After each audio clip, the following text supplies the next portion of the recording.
morning, good afternoon, good evening. Welcome to the Creator Town Hall here on Studio Live today. My name's Pete, and for the next 2 hours, we're going to be talking about all things creativity, video, audio, music, social media, you name it, we're talking about it. And we are interactive, so if you're here live on Twitch or Facebook or YouTube, you can throw your comments and questions right here in the chat.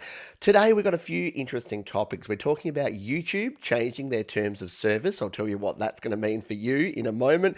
Facebook versus Apple and your privacy. Yes, the big Tim Cook versus Mark Zuckerberg showdown.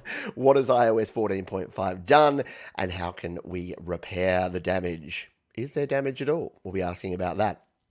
We'll also be talking about the Apple iPad Pro M1. Yes, it's out in the wild now. The first reviews are in, and they're overwhelmingly meh. So we'll tell you why that is the case in a moment. We've got some midpoint motivation. We've got some hidden gems coming up. And I'm going to attempt in the second half to... I've still got green screen on. Look at that. That's next level. Okay. Yeah, that's good. I'm glad I noticed this now because of the color of this, it's gone all see-through. So let's turn off the green screen. But yeah, we'll be trying to hook this sucker up and taking a first look at it. We'll turn that off. There you go. Yes, it is the Flammer FM10 mixing console, because I want to give this a go with some live music during the week. So I thought we'd plug it in and see if we can get it working here live on the show. Because when you do things live, what could possibly go wrong? Yeah. All right, let's start with our first topic here, and this is YouTube changing their terms of service. So there's three main changes that are actually happening here. And will they affect you in your creating? Maybe, maybe not. So number one change is facial recognition restrictions. So this says the terms of service already state that you cannot collect any information that might identify a person without their permission. While this has always included facial recognition information, the new terms of service make that explicitly clear. So if you're a YouTube content creator, is this really for you? No, I mean, I don't know. Didn't know the technology existed for me to collect facial recognition information on YouTube, but there you go. Apparently I can't do that even if I wanted to. So no facial recognition, please. The second one is the more interesting one. This is YouTube's right to monetize. So YouTube has the right, this is directly from YouTube, YouTube has the right to monetize all content on the platform, and ads may appear on videos from channels not in the YouTube Partner Program. What does that mean? So you may be aware that on YouTube, and yes, I'm streaming to YouTube and also other platforms right now. So on YouTube, if you're watching this live or on the replay, you may be served an ad. Now, that's because I'm part of the YouTube Partner Program. The way I pay the bills and keep the lights on around Studio Live today is through that advertising. So whenever you're served an ad, that generates a tiny piece of revenue. And if enough people watch enough videos and enough ads get served, then someone like me can make a living doing what we do here on YouTube. So that's how it generally works. What YouTube have said now is if you have a channel that is not monetized, that is not part of the YouTube Partner Program, by the way, to be part of that, you need to have 1,000 subscribers and 4,000 hours of watch time in the last 12 months. So you have to have a channel that's, kind of ticking along, yeah? So if you're not part of the YouTube Partner Program, let's just say that you are sharing your music just on your channel. You got 200 subscribers, you're sharing songs. YouTube can now actually add an ad to that. They can commercialize your content even if you aren't going to benefit from it. What do you think about that? It's an interesting one, isn't it? I mean, the thing I say about this is that we, as creators, are using YouTube's free platform. Like, if you're old like me, you remember 20 years ago where if you wanted to upload a video to the internet, you would have to pay for hosting, you'd have to encode it in like a 56K real video format, and then you'd have to throw it on a web page that you had to pay for the hosting of. These days, YouTube gives you all of that for absolutely $0.00. So is this as bad as it sounds? I don't know. I think end viewers, end users are almost accustomed to this. Tell me if you're wrong, because this is why I want your opinion on this. Are almost used to the fact that there's going to be some sort of advertising. And in the next section, when we talk about the whole Facebook versus Apple thing, we'll talk about this in a lot more detail, because there's different ways. Like content, I've always said, if content is free, you are the product. So if you're using a free service, if you've got free content, then it's almost always going to be advertising supported Do you agree, disagree, or otherwise? Let me know, and I'll jump into your comments in just a moment. The third, and probably most relevant for me as a creator here in Australia, is royalty payments and tax withholding. So if you are part of the YouTube Partner Program, it says this. For creators entitled to revenue payments, such payments will be treated as royalties from a US tax perspective, and Google will withhold taxes where required by law.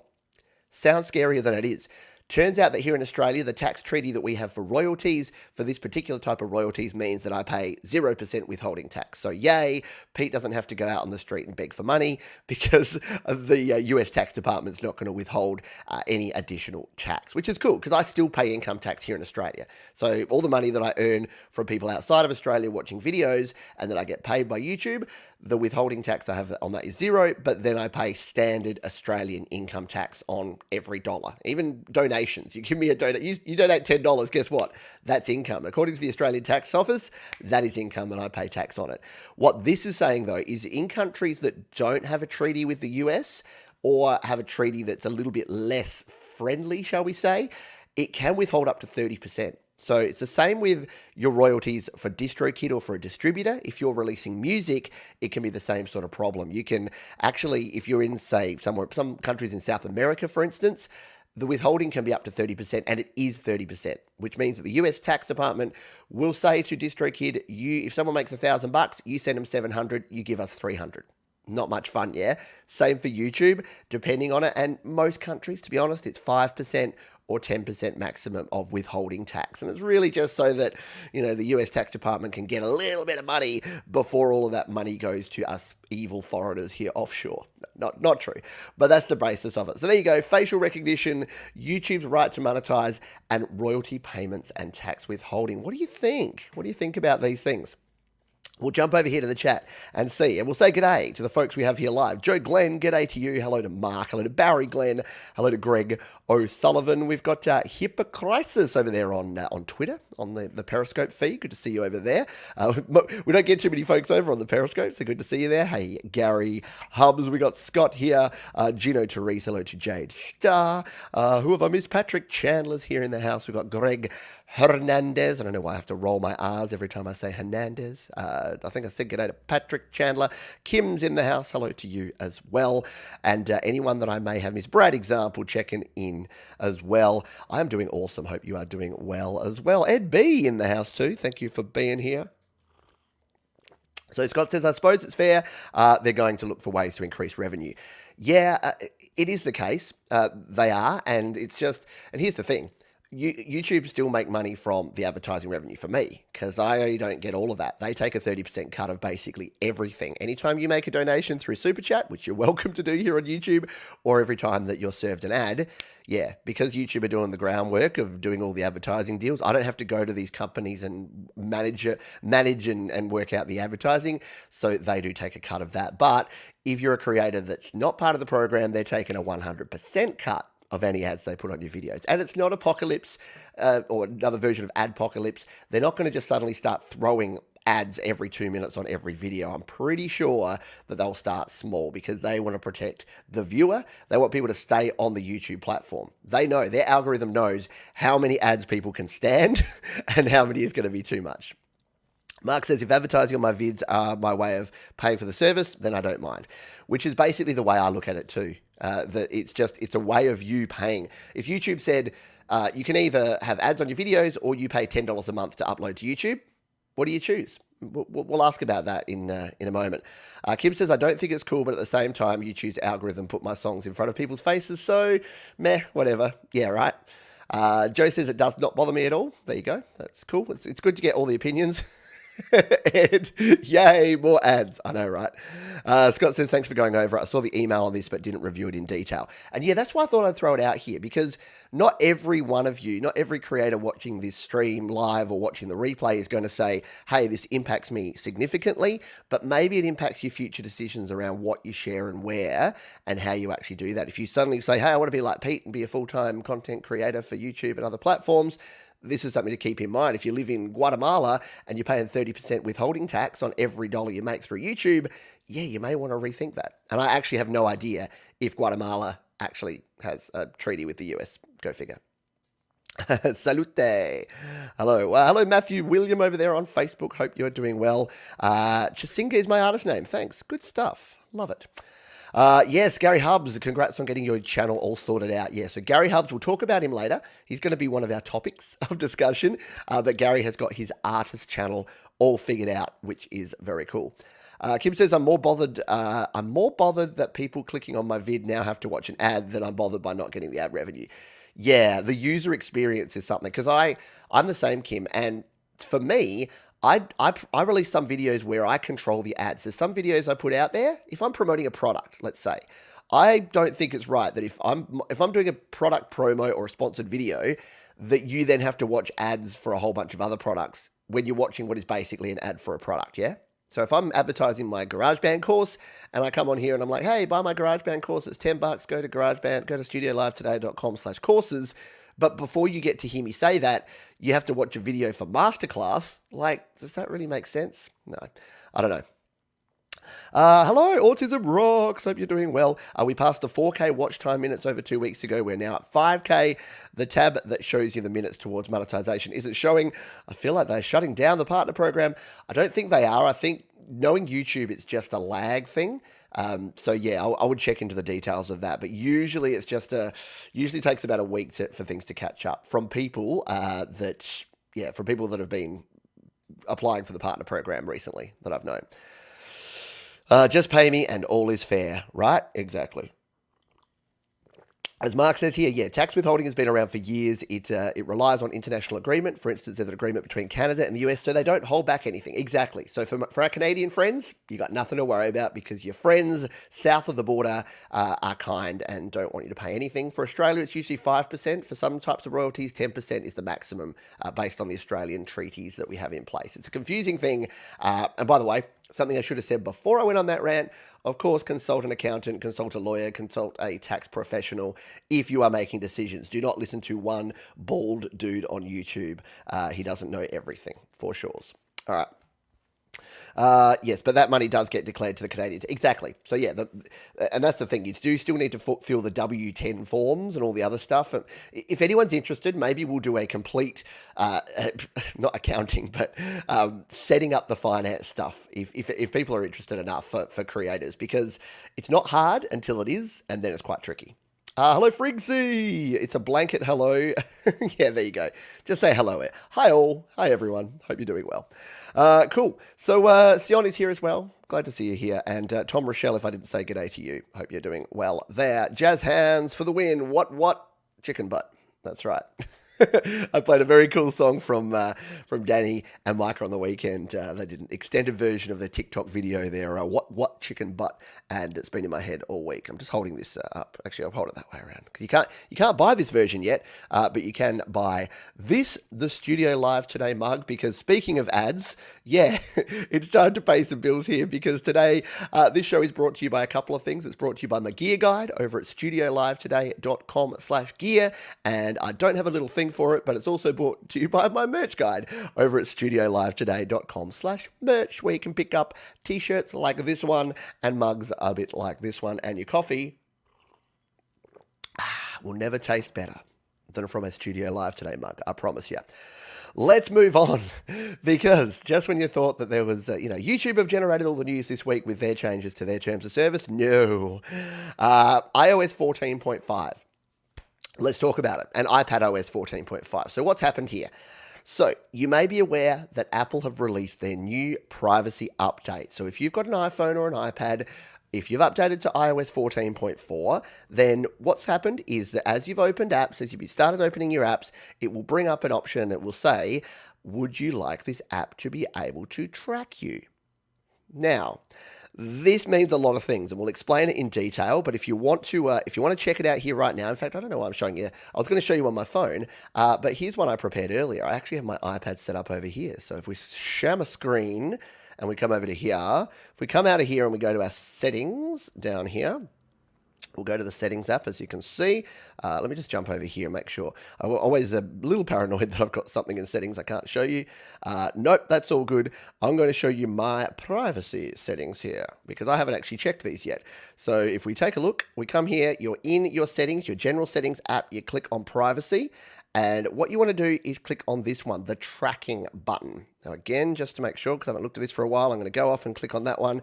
Yeah, so I don't use many apps that are actually asking me to track me here. Weirdly, Voice Record 7 is tracking me, and File Converter is not. For whatever reason, I said, don't track me, File Converter. Now, what you can do is you can turn these off individually, or you can say, you know what? I don't want any apps to track me at all. I want to turn off tracking entirely. Now, here on my iPhone, there are more apps here under my tracking, so we'll see if you can see here. I'll bring it back up over here. Yeah, it's going to be too reflecty. You're not going to be able to see that too well with all the lights here in the studio. But I've got things like Facebook, Instagram, McDonald's of all places. Yes, I want McDonald's to be able to track me in other apps so it knows how many chicken burgers to sell me. Twitter, TikTok, Uber. So some of these you may want to be able to track you. Now, keep in mind, this isn't your location tracking. That is separate. And you can turn that on in your location services. This is legitimately being able to track your... So here's how it works. Let's explain it. What they do, the royal they, what apps can do is that they can create a user token for you. And what that means is if you go to Facebook and you do some things in Facebook, then that user token, if you then open up Twitter or you open up Instagram, it knows that same user token. It goes, I don't know that this is Pete Johns, but I know he is user 4197B. And back in Facebook, he just clicked on an ad for McDonald's. So then what the other app can do is say, hey, McDonald's, would you like to advertise to this sucker over here? He clearly wants a cheeseburger and a quarter pounder. So they will then tell McDonald's, yeah, advertise here. So what it means is that apps like Twitter, like Facebook, like Instagram can actually advertise to you based on your preferences, based on what you've done in other apps. Does that make sense? I hope so. So my question to you is this: is that okay?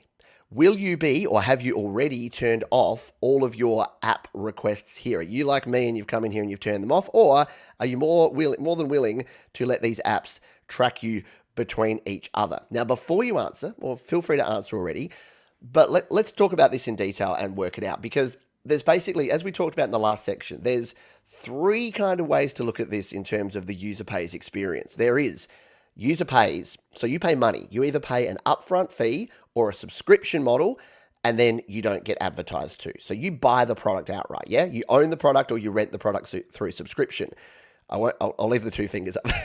Or you pay through advertising. So the company doesn't know who you are, but they advertise anything and everything to you. So you could be into tech, music, and hockey, but you're going to get ads for an Etsy store selling knitting supplies. So that's number two. Number three is you pay through targeted ad by providing your data to the third party. So this is the most common way right now. The reason that YouTube can exist, the reason that Facebook can exist, Instagram can exist, Twitter can exist, and are a free service is that you pay through your data. Remember, when the product is free, you are the product. So do you want to be the product? Because here's the thing, if we all give the middle finger, I didn't do that deliberately, but it's pretty funny. If we all give the middle finger to all these apps by not allowing them to track us between apps, it means that less advertisers are going to advertise with that service. We're going to get less targeted ads. The platforms are not going to make as much money, and the level of quality and service of these platforms may deteriorate over time, or they may have to stuff your videos and your feeds with more ads. Because guess what? One targeted ad may be worth $1 a click or $1 an impression. 3 untargeted ads, they may only get paid 33 cents. So you may, all of us may, by doing this, by not allowing this tracking, we may result in 3 times as many ads having to be served in the same space because the platform wants to make up that revenue. It's an interesting one. I don't know which side. I'm a fence sitter from way back, so I don't know what side of the fence I fall on with this one. But I'd love for your opinion. So let me know. Are you going to turn off the tracking, or are you going to let the apps track you if you're an iOS user? Let me know here in the chat or in the comments if you would like to. Let's just see what folks have got to say. Yeah, I'm making Gary hungry now because we're talking about chips and other things. Mark says a finance video would be good, but there's so many variations from one country to another. Yeah, absolutely. And that's why I very rarely touch on it, because it is so different. It is so nuanced. There you go. Uh, Tom says, they've been tracking us for years. Why stop them now? Well, that's the other thing, isn't it? Yeah, maybe we just roll over and submit. Is that the thing? Yeah, I want a cheeseburger now too. I'm hungry. Question from Frigsy. Let's jump in. By the way, yes, if you do have some questions, by the way, you can do this exactly as Frigsy's done. I'll just have a quick beverage. Actually, yeah, there you go. You can do that. Put question in front of your comment if you do have a question. I'll throw Frigsy's question up here. You can take a read while I have a quick sip of coffee. Frigsy asks, for a small artist like myself, where is the best place to focus? I've been focusing on Spotify, but I'm starting to think YouTube might be the way to go. Interested to hear what folks think. Yeah, that is a good question. I'll give my opinion, but yeah, let me know as well. What do you think? Where are you focusing? Where are you putting your focus on? Is it YouTube? Is it releasing to Spotify through DistroKid? Is it SoundCloud? Is it slaps.com? Is it Bandcamp? Where are you putting your efforts out there? Because there's a lot of places you can go. I must admit, I'm terrible at Twitter. I post on Twitter and then I don't know where to go to see the replies, and I don't really know how to use it. I don't really know how to at people and retweet and things. I've never sat down and used it. It's not a default experience for me. It doesn't come naturally to me. So I don't use Twitter very much. Same with Instagram. I'm kind of getting a bit better with Instagram. But YouTube and Facebook, I just clicked with. I've been using them both since like 2008. I just clicked with both of them immediately. So for me, I use those. And I think there's two things here, right? There's how effective it can be for you. So how comfortable you are with the way of releasing and sharing your content. And then there's the exposure and the reach that you'll get through that content. And then there's a bunch of other nuances like paid promotion versus organic promotion, which we can talk about in a moment. But yeah, there's a bunch of things to consider there. While we're thinking about that one, Ed B says, I will upgrade my ancient iPhone 6 Plus, especially to get the feature to stop them from tracking me. There you go. Ed's all over it. He'll be doing that. Tom says, I'd say YouTube, but probably a mix of things is best. Something to be said for Twitch, since it's newer as well. Yeah, Twitch for music is definitely starting to gain ground. I know that Jade Starr does her streaming on Twitch as well. I'm streaming this right now here on Twitch. So Twitch is definitely an option for music and for talk shows and for this sort of content as well. Gary Hub says YouTube. There you go. Go with the YouTube. Yeah. And anywhere that will listen, says Joe. Yeah, and that's the thing. This is why I like DistroKid. Again, I know DistroKid are a sponsor of the channel. They're not sponsoring this video. But if you want to release your music out everywhere, get it out through DistroKid, because then it's going to be on Spotify, Apple Music, iTunes, YouTube Music, Deezer, I don't know, all these different places. So the more places you can be, the better, especially if it doesn't require any additional effort. I do see a lot of people getting out there and trying to get out there into all these different platforms and probably spreading themselves a little thin. I guess that's the challenge and the balance is that do you want, so for me, I'll give you my story and then we'll talk about some other things. But for me, starting out, I started on Facebook just because that was the social media platform at the time. When I started sharing videos, I went all in on YouTube. So I didn't really do anything on any other platform. I didn't share my videos on Facebook. I didn't get into Twitch early on. Didn't really understand Twitter or Instagram, as we've discussed. But YouTube, it seemed logical to me. And then when I saw that, hey, there's actually this thing called the YouTube Partner Program, maybe I can do what I want to do, which is share my music and share my love of music and creativity and helping people create their own music. And maybe I can actually make a business out of this and do it as a full-time job at the same time. So that was sort of what led me to the last 5 years before the last 6 months of being full-time creator, was building up this business as a side business, a side hustle, and then being able to be in a position to actually do it. Now, if I did that through TikTok or Facebook or Instagram or Twitch, the monetization options you have there, they exist now. At the time, they didn't, but nowadays they do. But they're a little bit harder to get your head around, and they're also harder to actually start making some real revenue from your music. So if revenue is a concern, I would start pushing harder onto the YouTube side. If just getting exposure and getting out there, there's probably better organic reach in other places at the moment. So places like TikTok and Instagram and Facebook to a lesser degree, and even weird places like LinkedIn. You'd be surprised. I've started sharing a lot more content on LinkedIn because, it's a professional environment. It used to basically just be a glorified job searching board. But now what you're finding is that people that work for the companies that are doing the musical things that you may be interested, or the creative things, they're on LinkedIn. And they're sitting there bored on a Monday morning and they suddenly see a post come in their LinkedIn feed that's about something music related. They're like, ooh, cool. This isn't just someone humble bragging about how cool their team is and how wonderful their company is. This is someone sharing some cool music content. So yeah, don't disregard some of the lesser ones. Question from Mind Washing over there on Twitch. How many views you got? On Twitch, very few. Not many folks watch me over on Twitch, but here on YouTube, yeah, we've got 88,000 subscribers here, and I don't even know. I should know that off the top of my head, shouldn't I? I should just be able to rattle that off. It's clear that I don't do many business deals where people are like, tell me your numbers, kid, because I can't do that off the top of my head. But yeah, in terms of views, let's go to our analytics and check the studio app. What am I getting? Views in the last 28 days, 636,000. So thank you, by the way. Thank you to everyone for doing that. So yeah, 636,000 views, which is down on the previous month. Everyone on YouTube is down right now. That's probably another thing to mention here. Everyone on YouTube, almost without exception, has seen a decrease in the last 6 months. Why? Mostly because all the countries that were locked down are now being locked up. No, wait, that doesn't make sense.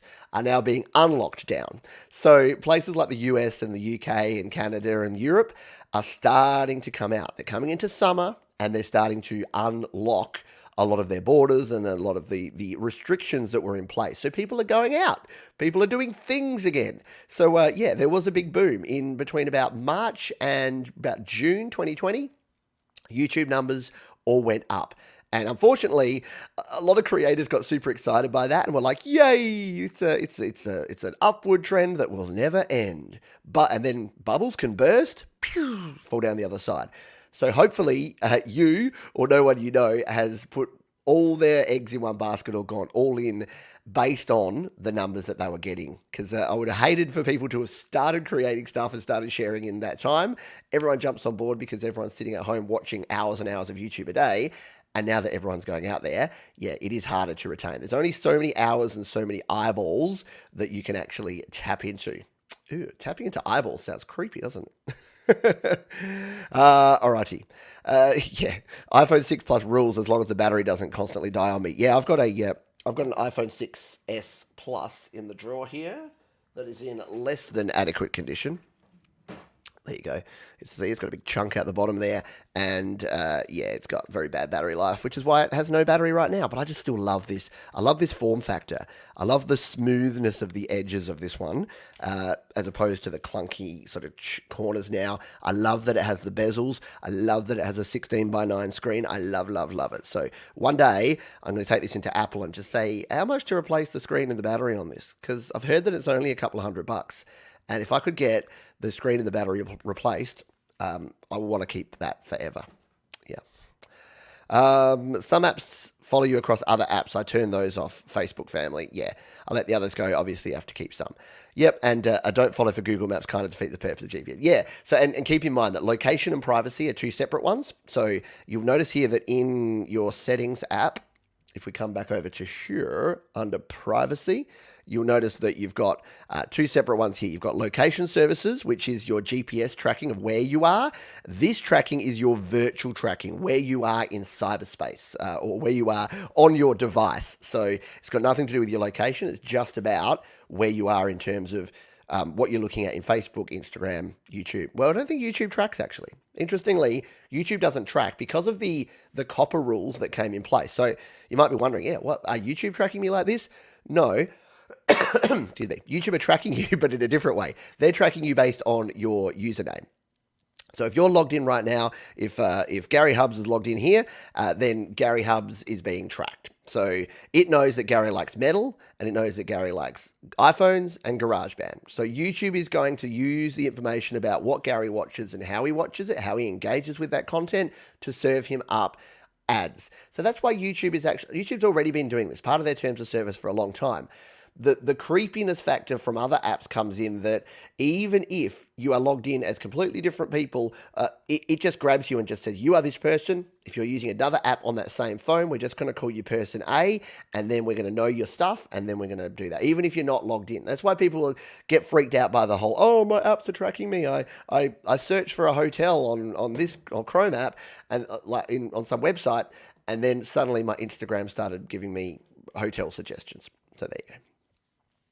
MB, so far I'm only on YouTube, and I would start with YouTube, to be honest. Absolutely. You're not compatible with that. I know. My daughter's very sad. I won't upgrade her phone. I mean, she's 11 years old. She's got an iPhone 5S. I mean, I think that's pretty good. But yeah, she's on iOS 12, so she's a little sad. But maybe with the privacy stuff, I should. Maybe if she was smart, she would say, Dad, you realize that I've got to protect my privacy. You should upgrade it. Yeah. Kim says I focus on YouTube because it's free for me to upload, and I feel like more people can discover me this way. Yeah. The thing is, the good thing about YouTube is anyone can just listen to your music. Let's take it all right back to music or video. If you're sharing a piece of video content or a piece of music, the reason YouTube is good is you can just get it out there and share it. If you are sharing it through DistroKid, it doesn't really send it to many or any free platforms. So my mum and dad, for instance, they don't have Spotify or Apple Music. They don't really have iTunes accounts. They don't have Deezer or anything like that. But they have YouTube because it's free. So they'll watch an ad to be able to watch one of my songs because that's how that system is paid for. However, yeah, if I only release it via DistroKid and they go to watch it on Spotify, well, then it'll shuffle their playlist and then it'll serve that. So there's no real direct way to just play like an album, except for if you release it for free on YouTube. That's what I would do. Yeah, go watch on Twitch. That'd be cool. Do it. 1.21. Hello to the Boise Real Talk. Can you try DistroKid for free? No. Unfortunately, DistroKid is not free. However, there are free alternatives to DistroKid, but they don't have the same level of options. If you are, like, I understand it. If you're completely broke and if you don't want to invest any money into your music right now, there's options for you. The one that I've used in the past and my fictional band called Fearcut actually have songs released on this service. It is called Amuse. Let me just bring it up for you over here on this tab. We'll throw it over here. If you go to amuse.io, it will take you to here. And there you go. You can sign up. We make music distribution free. You keep 100% of your rights. So the way Amuse works is, and when they say, yeah, you keep 100% of your rights, you do until you're really popular. And then they will offer to do a partnership deal with you. So the reason Amuse can be free is because you can do a partnership with them. They also do have a pro plan. So they have a boost plan and a pro plan. So you can get some additional stuff that'll release it quicker.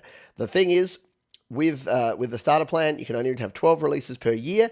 It takes 4 weeks to release it, and you get 100% of the royalties, and royalty splits have a 15% fee if you are working with other artists. So it's worth checking out. I do like Amuse, and like I say, I have my my Fearcut release with Amuse. Can I log in here? Actually, I might be able to log in over here on my iPad. Have we logged in here? So I can show you the back end. Oh yeah, it goes sideways. Oh, I'm not signed in. That's all right. I won't show you that. Yeah, it's only an iPhone app too. Anyone else get frustrated by that where you go to an app and it's only iPhone and it tries to put you in portrait? It's like, come on, app developers. Although that being said, DistroKid don't have an app yet. Oops. Righty, yes, 88.2 thousand. Yeah, there you go, 88.2 thousand subs. Thank you to everyone who subscribes to the channel. If you're not already subscribed to the channel, yeah, you can do so. Hit subscribe, and if you enjoy the video, if you want to support the channel, you can hit the like button too. And there are some links down below as well. Ways you can support. You can become a patron, like wonderful people like Tom Richel, and you can also make a one-off donation if you want to keep the lights on around here. Yeah, the iPhone SE 2020 is actually a really good phone.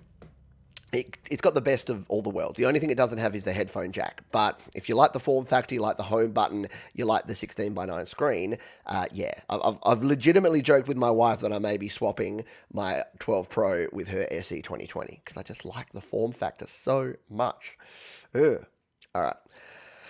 Yes, so Friggsy says, thanks to the guys, was thinking about Twitch to understand the DistroKid thing. I use them, but reality is for a small artist, you need to put the focus somewhere. I'm pretty unhappy with Spotify. Yeah, I think Spotify is kind of like SoundCloud was a couple of years ago. It's super popular and super hyped, but that means that the competition there and getting noticed is really hard. And because they're anywhere where people start going to, you get this fake buzz and hype that follows it. So the problem with Spotify is so many people. Like the reason that Spotify and Apple Music and DistroKid have had to crack down on people releasing the same songs multiple times is because people would try to submit a song to playlists, it wouldn't get accepted, the song would be a flop. They just remove it and try to re-promote it and re-release it a month later. So yeah, there's this desperation that's happening now.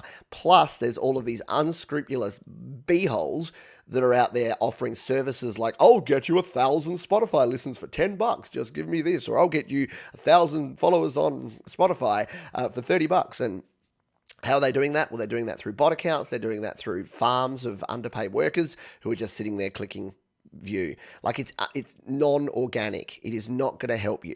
And it's related to a topic I'm going to talk about a little bit later around subscriptions. You know, I just said, yeah, I've got 88,000 subscribers. And the reason that people are like, man, it's taking you 6 years to grow to where you are now. You should have like, you know, 1 million subscribers by now. And the thing is, I won't say that I could, but if I went about it a different way, I probably could have more subscribers, more followers, more viewers than I do now. If I used some of these services that give you these artificial inflated metrics, then yeah, maybe I could. But I strongly unrecommend them, and I'll tell you why in a minute. All right, let's catch up on the chat, and then we'll move on to our next topic because we got some other cool things to get through. Sion says, yeah, although the important thing is that apps should still work as long as you don't go for the latest updates. Yeah, iOS 12 is actually okay. And yeah, good point there, Tom. I should have said that. I do have a DistroKid FAQ at studiolive.today.com/distrokid. There you go. Nightmare. It's got the iPhone 6S. I love the 6S. It's great. It's good. Metalhead Hippie is in the house. I hope you're doing well, my friend.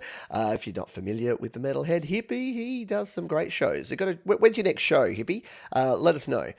Throw it out there and let the folks here know where they can catch you live. So you think me doing a 2-hour stream is long? The Hippie, if it's not a 6-hour stream, the Hippie's really not putting in the hard work. So Metalhead Hippie show, he showcases music. So there you go. You're talking about promoting your music. There's another option for you. Get in touch with Jeff over at the Metalhead Hippie show. And just send him a song. Send him an email, send him a song, catch the latest show if you want to learn how it all works. And I know many of you are already over there. I'm sorry, Jade. I just made you order Macca's via Uber Eats. Look, at 10:30 when this finishes, I'm going for a walk. I can almost guarantee you that there's an Egg McMuffin in my future, just quietly. There you go, tonight at 10 p.m. EST. So that's pretty soon. So there you go. You might have to abandon me and go watch the Hippie. No, the thing is, he goes for a long time. So once we finish up here, jump on over. Just go subscribe to the channel now. Jump on over and check out the Metalhead Hippie. As our friend Molly Meldrum would say, do yourself a favour. And that one was for Jade and probably no one else, because I don't think anyone else would know Molly Meldrum. All right, let's go to our next topic. Now, this one, we're pretty heavily talking about YouTube today. So it's the way it goes. Things go in different ebbs and flows, and this week it happened to be a YouTube heavy week. Now, you might recall that I had the great D. Nimmin on the show about 5 weeks ago, I think. It was episode 5. Well, guess what? He's got a brother called Nick Nimmin, who many of you may know. And he had a video this week that I thought was super interesting. And it is this one here. It is these 4 things will get your YouTube channel deleted. And I thought these would be interesting things to talk about. Not to scaremonger, not to make you worried, because to be honest, it is hard to get your channel deleted. It is actually difficult. I mean, I play a lot of other people's music, and people are like, man, you're on the edge with copyright and things. Are you going to get your channel deleted? And I'm like, no, I don't think so. I think you're all good because I get people's permission, and it's a copyright claim. Like I'm not I'm not doing anything. I'm not just repurposing like copyrighted content for no reason and then trying to profit from it. So I'll explain a little bit more about that. But this video is super cool. I've just thrown a link to it. So if you want to follow along at home, you can check the link there, and I'll put it in the show notes as well. So if you're watching on the replay, you can check it out. But I thought I would go through this. Definitely watch the video. It's only a 7.5-minute watch, and Nick is super entertaining. I won't play it here because, again, I respect other creators, and you should go and check it out yourself. But let's go through the 4 things that Nick talked about and see if you're doing any of these things or if it's something that you think. And you know what I'm going to do? I'm going to, I did ask his permission to, I'm going to demonstrate some of these by grabbing a channel here. And I'm going to choose Mr. Gary Hubs because Gary has just gone and done something which is pretty cool. He has now got himself an official artist channel. See that little note next to Gaz? That means he's now an official artist channel, which opens up some cool things to him. It means he can link his videos, he can link his releases from DistroKid directly into his YouTube account here and gets cool things like the community tab. I've already had a chat to Gary on his community tab already today, but I'm going to use Gary's channel here as an example. So we'll look at some of his videos and see if some of these tips that we have here are relevant to what's going on here. So number 1, tag stuffing. What the heck is tag stuffing and why would you do it? So you've probably seen these. In the world of SEO or search engine optimization, there was a thing that websites used to do called tag stuffing, which means that in the metadata, they would just stuff it full of tags. There was even black hat people that were doing really dodgy things like making text invisible, like white text on a white background, and just putting giant chunks of text that the viewer wouldn't see, but that a computer, a spider, a crawler that's going through the web would see. So if they were like a lawyer in Adelaide, they would put Adelaide lawyer, best Adelaide lawyer, top Adelaide lawyer, lawyers in Adelaide suburbs, lawyers in Adelaide city. You know what I'm saying? So that way, anytime someone searched for that, they would get that video. So tag stuffing when it comes to your videos here is if you do the same sort of thing. So if I come in here to one of Gary's videos, because I'm using Gary, and because Gary's has taken a little bit of my advice here, he has got a very clean description here. So Gary's done the right thing. He's got the first line mentions the name of the song, the name of the band he's covering, from the album that it was, recorded in GarageBand, Gary Hubs, and Hetriani. So if anyone wants to search Gary Hubs ZZ Top, they're like, I reckon Gary did a cool ZZ Top cover. They search Gary Hubs ZZ Top, they're going to find him there, right? Very cool. And that's all he's got there. That's his whole description. What tag stuffing would be is if Gary Hubs went down the bottom here and just went Metallica, AC/DC, Iron Maiden, metal, all the metal, good metal, bad metal, trash metal, like just filled up his description with like 1,000 additional characters of tags. Now, if they were related to his channel and related to the video, that would probably be okay. But what tag stuffing sometimes does is say that there was a meme. Say the coffin dance is the latest meme. It's not. It's from 3 years ago. But say it was, and Gary put in coffin dance original, coffin dance reaction, and it had nothing to do with this video. Guess what? That goes against YouTube's community guidelines. He can get himself a strike, and that can result in impact like his channel being deleted. So there you go. That is something to consider. So tag stuffing, keywords and description, bad. Similar to that is using another channel name in your tags or description. Now, remember, if you're doing a collaboration, this is going to be super relevant. So, for instance, there was a song that Gary did here. If we go to his videos, geez, you don't stop working, Gary. If we go to this one, the Ice Ice Baby video, right? This is Gary's Ice Ice Baby cover. And again, he's got the top there, don't know the right sound, no samples, all sounds in GarageBand OS. So this is one, Gary, you could probably update here. Because what I would do is I would replace this with... Ice Ice Baby, cover of the Vanilla Ice classic by Gary Hubs, metal version, including covers of some other well-known metal songs. See if you can hear them all, something like that. You got featured on the Metalhead Hippie show, so you've got a link out to there. So here's the thing: you've put this in here. You've put featured on Metalhead Hippie's channel. If it hadn't been, if this had nothing to do with the Metalhead Hippie, or say you like, you know who's really popular is Mr. Beast.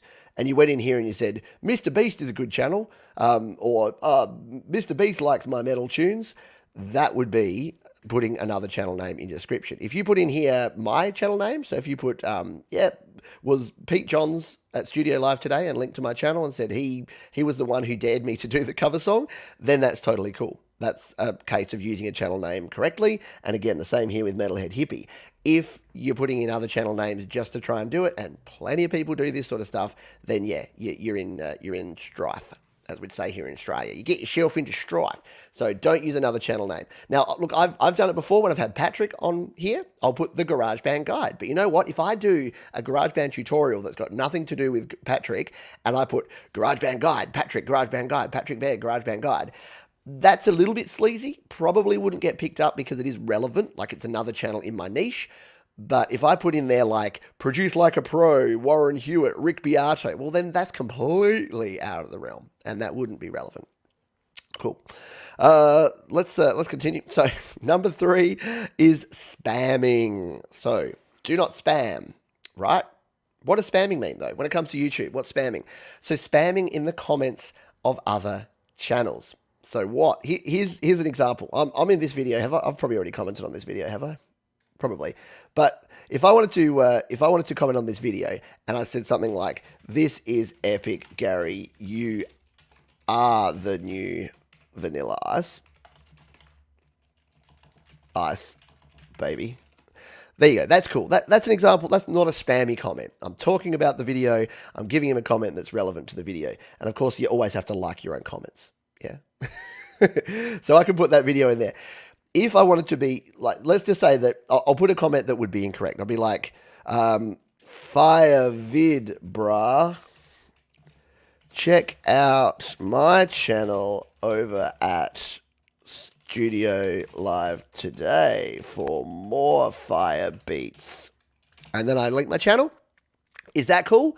No, that's actually spam. And what Gary can do, and what he's in his rights to do, if I did put that comment there, is to report that as spam. And if you do enough of that and enough people report you as spam, guess what? Yeah, YouTube doesn't like it. It will give you a community violation. Now, does that mean you can never link out to your channel if it's relevant? No, of course not. Because I go to things all the time, and if there's a question on another channel, and I happen to have a video that answers that exact question, and it hasn't been answered by the original creator to link to one of their videos, and it's been a period of time, yeah, I'll answer it, and I'll say, oh, so someone says, how do I use automation in GarageBand? And it's on another channel and the original creator hasn't responded to it and it's like 7 days old.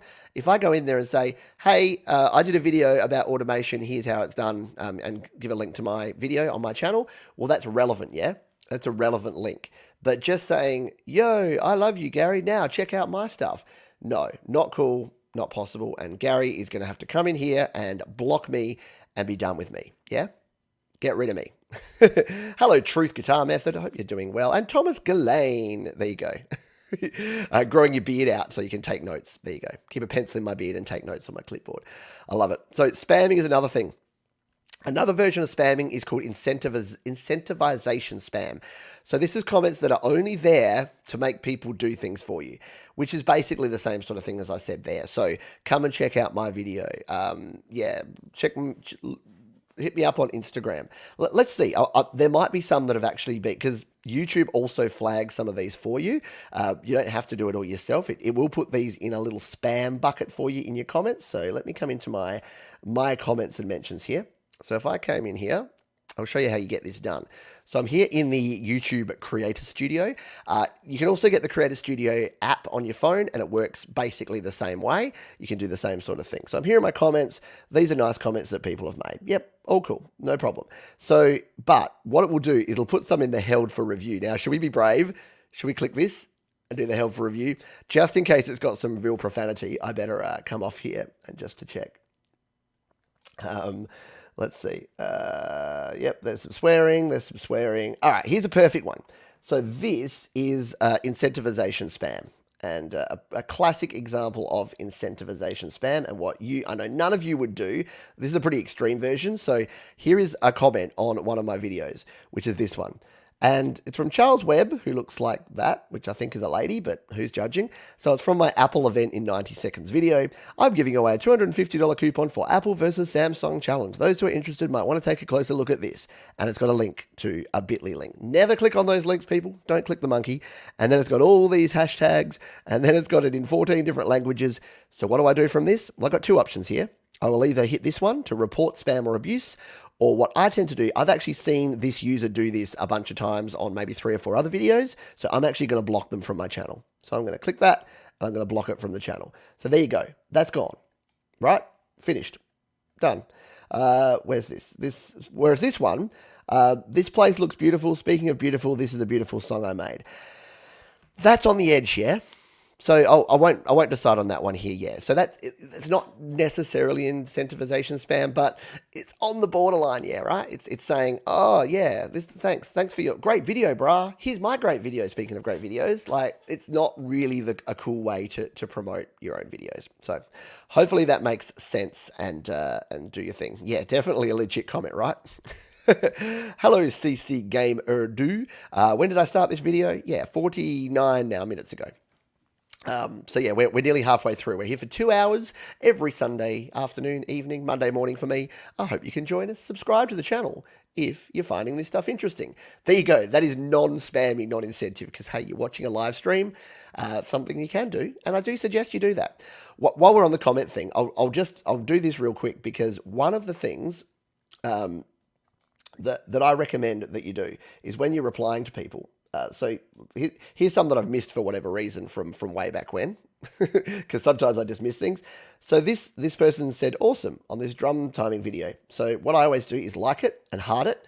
At very least, like and heart your comments, yeah? Because it just means that you're reading them, people see that you're reading them, but I'll reply to it. And then I've actually got, don't tell anyone, but I've actually got some little hacks in here.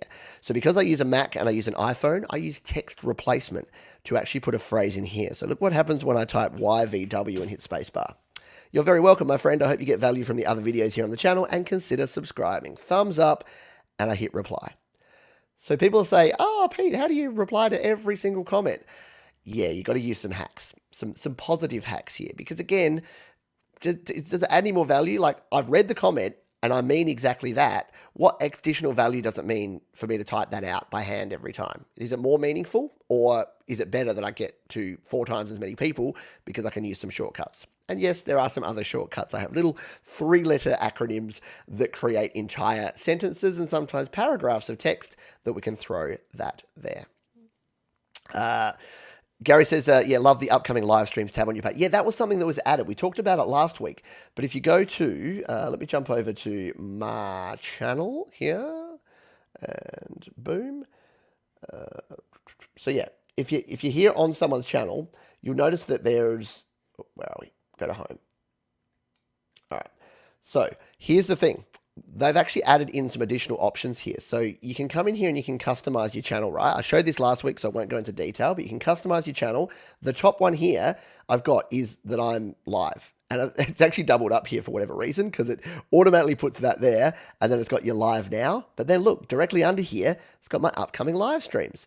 So people can come in here really quickly and do this right now. Go on, follow along at home. Is you can just bang, set a reminder for all the live streams. So anytime someone comes to my channel, they can see, yep, oh, he's live right now. I'll click in and watch his live show. And then they can see, oh, and he's live here and here and here. Put the reminder on. And then I've got this one here, new and noteworthy. And I recommend this. Create yourself a playlist. Call it whatever you want, like latest videos or new and noteworthy or whatever. Hand pick 10 videos that best represent your channel and then put them at the very top there. That way, someone coming to your channel, if you're creating music, if you're Gary Hubs, put your, top vids and then put maybe your 5 best music videos. Put Fandango, put your Ice Ice Baby, put whatever you wanted here. Put the, what's the one that I like? I forgot the name of it. There you go. The one with the clipboard. Anyway, put them all there, and then when people go to your channel, they're going to see that. And the other thing is you can also put like a channel trailer. You don't necessarily need a channel trailer as such, but you can just put your best video. Like when you put your channel trailer in there, choose your best video. There you go. Alrighty. Yeah, Tom says thank goodness for that feature because it used to be nigh impossible to find. Exactly. It was a really hard thing to find. Oh, well, I don't think it was in the spam folder, Gregory, was it? I don't think so. I think unless maybe it was something that had a link on there. Let's have a look. I'm sure it was. I'm sure it was 100%. And this is the thing. The reason I go in there and check this stuff out. No, no, no. You went in the spam folder. You're in the regular published folder there. There you go. You're not in the spam folder at all. So it has. It's just put you in my regular one. The spam one's over here, held for review. The published is just the regular ones that I haven't got around to answering yet. So because 3 weeks ago. Oh, maybe it was. Maybe it did go to spam and I've put it out there, and that's why I haven't responded to it yet. Yeah, might have done that because it had a link in it. Even if it's a relevant link, sometimes YouTube gets confused and then does it. Do I really need to both like and heart the comments or just do the heart? You can just do the heart. The like is not really, because the person won't see that it's you that's liked it. The heart is the more important one. I just get in the habit of liking and hearting for some reason. That's just how I roll. Alrighty. Let's no. Oh yeah, we were still going. We were still going through this video. That's right. I was like, what were we talking about? We were talking about this man, Mr. Nick Nimmin, and his video about the 4 things that can get your YouTube channel deleted. The final one is copyright. So, using clips or small parts of music or video that you don't have permission to use. Now, this is where I wanted to talk about this. Because as you may know, I do a show that rhymes, and you know that rhymes. I do a show called Your Music Live, right? I do a live show called Your Music Live. And this is where I play other people's music. So I'm just going to come into it over here so I can show you a little behind the scenes of what it looks like. So here I am on my YouTube Studio app. And you can see here, here it is. This was this week's show a couple of days ago. It's public, but look, under monetization, it says ineligible. Why? Because of a copyright claim. And I can jump in here and see the details of this copyright claim. So let's do that, because what this is going to show is all of the videos that have actually got a copyright claim on this. So my video can't be monetized because I've played these songs. And this may add over time. As more of them get identified and picked up, this may be added over time, yeah? The reason that I can do the show is that when you're playing people's music, 99.9% of the time, if they just have it released with YouTube Content ID, so say they use Amuse or CD Baby or DistroKid, it will just pop up like this as a copyright claim. Now, what a copyright claim does, as you can see there, is it makes the video ineligible to be monetized.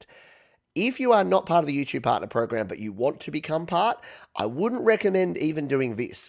Because even though it's not a copyright strike, even though it's not a violation of the guidelines, it's a slippery slope, yeah? It is, because if I played an Eagles tune on Your Music Live, I just happen to know that the Eagles are very protective of their songs. So they would probably either issue a takedown notice, meaning the video would get blocked and unable to be watched on the replay, or they would actually put a copyright strike. They would say, you have flagrantly used an entire song that I didn't give you approval to do. So that's 2 things that can happen.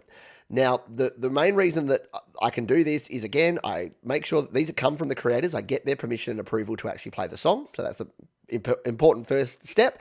And the second step is that it's a copyright claim. So I'm not trying to monetize these videos. Every week, the reason that DistroKid sponsor, or that I got DistroKid on board to sponsor Your Music Live, is that I can't monetize it because it will go to any of these songs. It'll go to, oh, metadata is hidden. Ooh, there you go. It's not been made publicly. I've never seen one of these before. That's interesting. I don't know why. But it's from the Orchard Music. So yeah, it'll show you the bit where it's actually been played there. We can see here, Rolling Thunder by the Sonic Dream Believers. That's another one that I played. And Yvette Griggs had a song called All Things. So there you go. Those have all been, there you go, CD Baby, Amuse, and the Orchard Music. So they're the copyright owners of that content. So the simplest way to go with this is, if you want to be 100% safe, do not use any clips. And here's the big misconception. A lot of people say Fair use says I can use 5 seconds, 10 seconds, 20 seconds. No, fair use doesn't say anything. Fair use is a legal concept that you can use to defend yourself in a court of law if you have been charged, if you've got a copyright breach, basically. You can say, well, you may have sued me for copyright, but I used it for fair use because it was a transformative piece. It's a very slippery slope. It does not mean you can just grab 5 minutes of a Nirvana song or 5 seconds of a Nirvana song and throw it in your video. Now, do people do it? Yes. Do they get away with it? Yes. Does it mean that you should do it? Maybe. But you have to wear that risk. If you want to be 100% safe, use 100% safe content. And the cool thing is, here on YouTube, there is an entire YouTube content library of music. I'm just trying to come out here so I can show you it.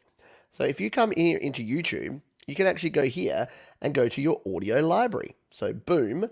We're here in the audio library. Look at all this. This is all free to use. There is literally thousands of free music and sound effects that you can use.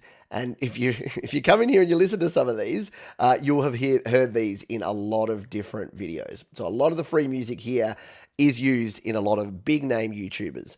And yeah, and Nightmare's saying YouTube music is crap. Well, it's an option. And the other thing is create your own music. I know that's what you're all here for anyway. So go into GarageBand, create your own music and go with it. But yeah, and again, you can search around there because there's so many different songs and they're being added all the time. You can see there, most of these were added in December 2020. And yeah, do check the license type there because sometimes you'll have to attribute the music in there as well. Yeah, Metalhead Hippie saying I get 8 to 12 each show. Yeah, it just happens. It's just because that's how YouTube works in terms of its content ID system. So yeah, if you are sharing other people's music on YouTube and they have added YouTube content ID to their music, you get a copyright claim. And again, it doesn't do anything to your channel. A copyright claim doesn't impact your channel at all. A copyright strike does. And the main difference is, and again, the reason I only play clips of people's songs is usually it's if you're not, so if you're doing a commentary type thing like I do and like the Metalhead Hippie do, it's a bit different because we're commentating on the songs, we're giving feedback, we've got a community engagement side. If I just grabbed 10 songs and put them back to back to back and uploaded that video to YouTube, it's much more likely that I'll be in trouble, especially if I haven't sought the permission from the person to be able to do that. All right.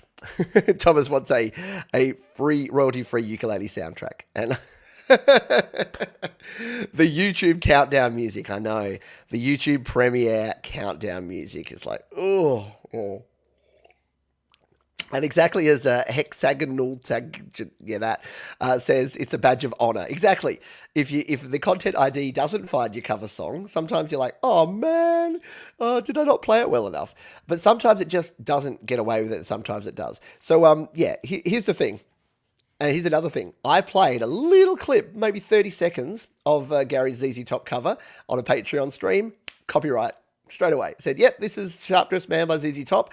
Gary has that same video on his channel. No copyright claim. So it can be random. And they definitely do target bigger channels. Just talk to Rick Beato on that one. Because there's two ways to do it, basically. There's the automatic one that is just where it picks up on the sound and it says, yep, that's that song. It puts in the claim. And there's a manual one. So I think, was it Tom that said, yeah, I know. Someone said, oh yeah, I got to get this right. Hexagonal. So Led Zeppelin and Steely Dan are also tough on copyright claiming people posting their own versions. Yeah, see, that's next level creepy, isn't it? Where a band says, not only can you not play, not only am I not going to play, you can't play my song, you can't even do a cover version of my song. Because the other thing I do, so if you're wondering about covers, while we're talking about copyright, you might be thinking, well, what about covers, Pete? How do they work? Well, I'm glad you asked. You didn't, but I'm glad that the fictional version of you asked. I'll come back out here to my videos because I also do. I'm living on the edge here, man. I also do a live show where I play cover songs every week. It's called The Happy Hour. Come along and join me. In fact, good segue, because this is what I was going to talk about next. The North American Happy Hour, this one here, is happening next week. And if I've put it in here, I have. There you go. You can actually vote. So while you're watching the show here, why not vote in this one? So you can vote for what US and Canadian songs will be featured in next week's show. So go ahead and do that now. But what I was saying here is every week when I do this show, so here's my UK and Europe. I haven't even checked this one yet. See how instead of ineligible, it actually says sharing? This is because all the artists whose songs I've played are super cool and they allow me to share their revenue. So instead of it being ineligible for revenue like it is if I play the original version of a song, I get revenue sharing. So I do make a little bit of money on any ads that are served on this show. But let's have a look at this copyright claim. We'll be able to see how well I played these songs because I played 11 songs, and if I played them all well, I should have 11 copyright claims. Here we go. Yes. Every Breath You Take by The Police, I played. Paint It Black, I played.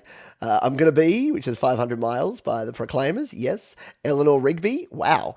I played a very different version of Eleanor Rigby, still picked up the melody. Take On Me by Aha, Friday I'm in Love by The Cure. Oh, Take On Me got claimed twice. And this is the weird thing. It got claimed here by the original Aha version, right? Copyright owners, various people there, Sony, and the reason this is always so many copyright owners is that it's got different copyright owners in different regions. Yeah, it's even harder than you'd think. We've got another version of Take On Me here, and this is Acoustic Lounge. So Sony must have another album that has an acoustic version of Take On Me that they also own the publishing rights for. See how this stuff gets confusing and complicated? Somebody to Love by Queen. Yep, Sony ATV on that one. The Final Countdown, Don't You Forget About Me, and Song 2 by Blur. And look, I got picked up for the Song 2 8-bit Blur emulation. But again, Water Chapel here in Australia, Sony ATV Publishing in probably North America. And yeah, you get this. But look, identified as a cover song. You can see this, identified as a cover song, and they've all got this revenue sharing on them. So sharing is caring, Sharon is Karen. I totally want to make a t-shirt that it's just, because I always say sharing is caring. And because of my Sharon is Karen, yeah, people think I say Sharon is Karen. So I'm just going to make a really confusing Studio Live Today t-shirt that just says Sharon is Karen, just for fun. Okay, there's no songs for the Tragically Hip on the list of Canadian bands. There is. It should be. If it's not, it means I've made a horrible, horrible mistake because I did put the little bones. What is it called? Little bones? I think so. Let's go into the... Oh, why is it not finding it? Oh, because I've put the vote here. Hang on. Hang about. I'm just going to go to the voting form and we'll go through so you can have a quick look at what you can vote on. It'll reorder it. It'll shuffle them to make it, yeah, there you go. Little Bones is there. Woohoo! So there you go. For the Canadians, you can go there. I couldn't put any Rush on there because I just couldn't get it. Yeah, there you go. Little Bones is going to get up, isn't it? You Canadians, you're going to make me play it. It's a cool tune, though. So you come in here, you can see we've got some Doors, REM, Kiss. I actually put 40 songs. There were too many to break it down to 30. So we did 30 for Australia, we did 30 for the UK and Europe, and we got 40 songs. Bon Jovi, come on. Someone make me play Bon Jovi, for goodness sake. Yeah, got some Creedence on there. But yeah, deliberately no Eagles, no Led Zepp, because they are notoriously blocky when it comes to some of their music. So I haven't put any of those on there. So, but you can jump over to there and vote on that one.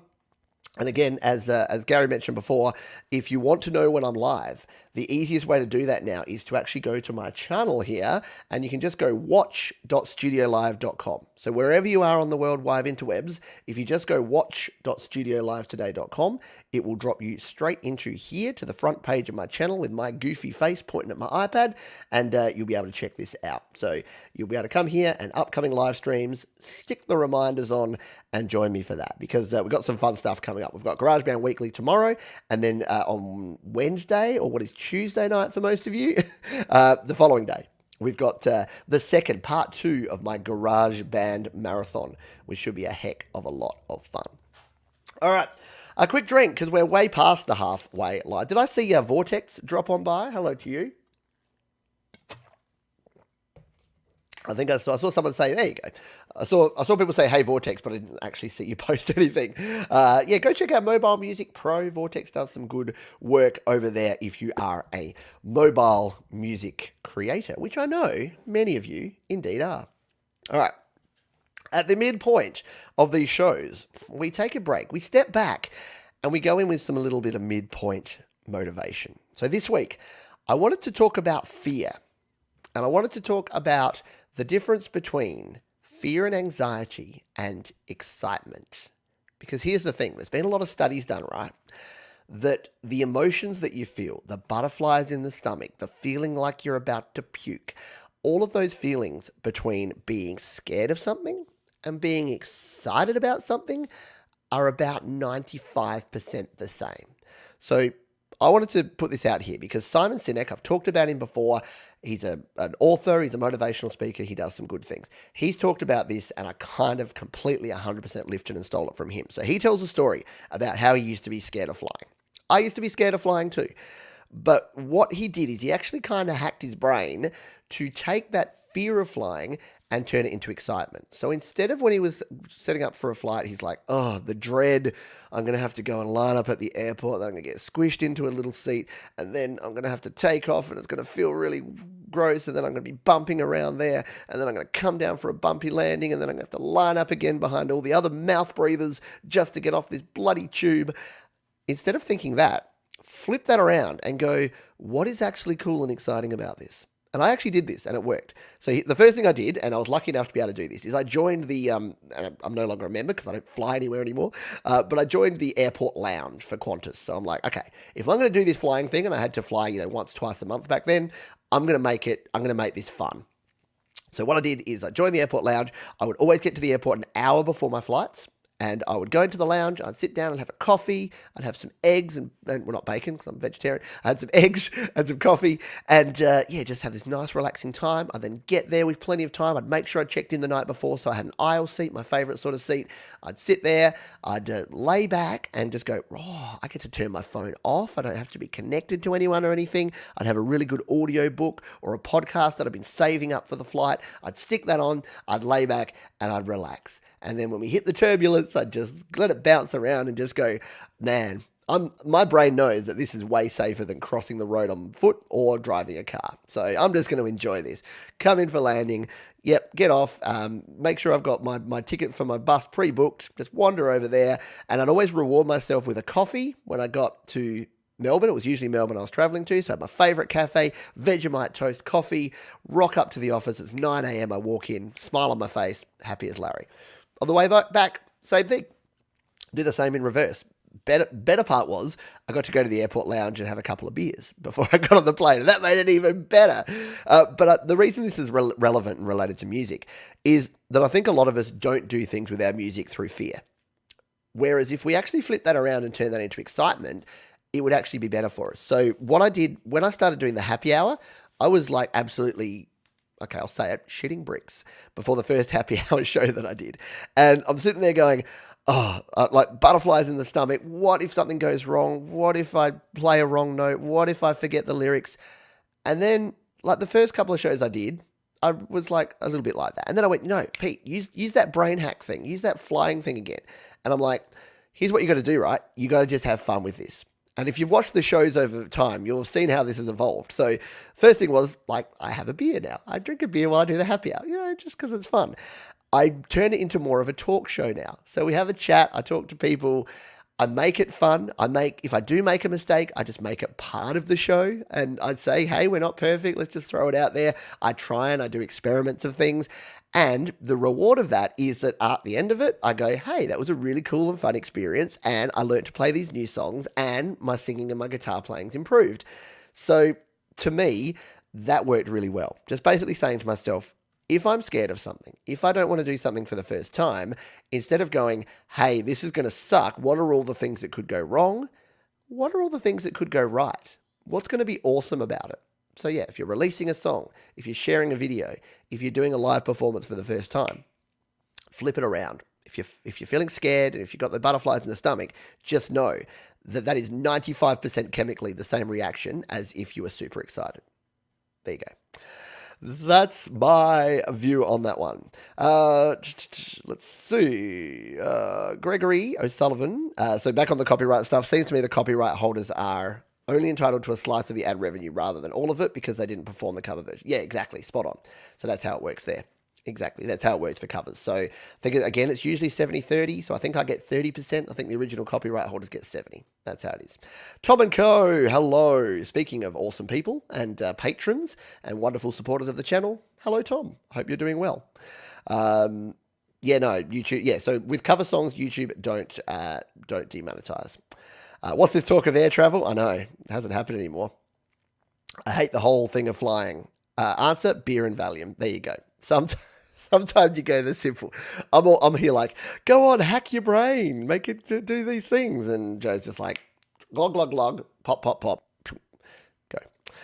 All right, what should we do now? Do you want to talk about the iPad Pro M1, or should we do something practical? Should we try and plug in this mixer? You get to choose mixer or iPad. What do you reckon? Vote now. I'll give you 30 seconds while I have a drink, and you vote about what order we do things in, because we'll talk about the iPads tomorrow in GarageBand Weekly as well. So yeah, I'm probably answering my own question here, but I really do want to just go and take a look at this mixer. Yeah, just gotta be brave and put your stuff out there, right? What is the worst? Again, if you really want to be on the pessimistic side, just think, what is the worst thing that could possibly happen? I mean, Tom knows. Tom's done live shows where your internet cuts out halfway through. So, what's the worst thing that could happen when you do a live show? Well, you could mess up. You could completely make a fool of yourself. Unless you're going to fall, unless you think you could possibly fall over and your pants fall down and your butt sticks out. I think that's going to be really hard to do in most live streams. So, I think you're going to be cool. All right, everyone wants to look at the mixer. Yeah, I do too, because this thing looks kind of cool. Yep. Let's look at the mixer. Mixer. We'll look at the mixer. There you go. Tom says in normal times, I take 80 to 100 flights a year. Haven't missed it for 1 second. Since I left the corporate world, Tom, not once have I got to the point where I liked flying, and I probably occasionally just miss the whole, just being in a different place. But the actual experience of flying, yeah, I'm probably going to have to go through all this again when I get back to it, if I ever do. But because I'm no longer in the corporate world, I kind of don't have to. Okay, let's get ourselves set up here. This is going to be a little bit clunky because, as you may know, we'll get that banner off there. As you may know, I use a mixer for this very show, and at the moment I use the Samson MixPad. In fact, let's bring these up over here so that we can get ready. So I use Samson. Oh, I'll go to studiolivetoday.com/gear, shall I? That'll be the easiest way to get to this stuff. So studiolivetoday.com/gear. If you come on down here to Mixer, I do use the Zoom live track. So we'll click on that one to open that one up. But at the moment, because I haven't switched back to it because Zoom did not release a driver for the new version of Apple Mac OS. Get it together, Pete. Then I haven't been able to use that. So I've been back over on my other mixer, which I'm just trying to find. Audio interface. Do I not have it here? Mixer. There we go, mixer, Samson MixPad. So this is what I'm using right now, and I'm talking to you right now through this. And yeah, it's an entry-level mixer, but it does a pretty good job. You've got 4 channels of audio across the top there. You've got all your EQ settings here. We've got our sliders here, and yeah, we've got main bus there, headphone out, all the things that we need on a mixer. I also use this one, which I'll be reverting back to, which I do love, this Zoom Live Track L8.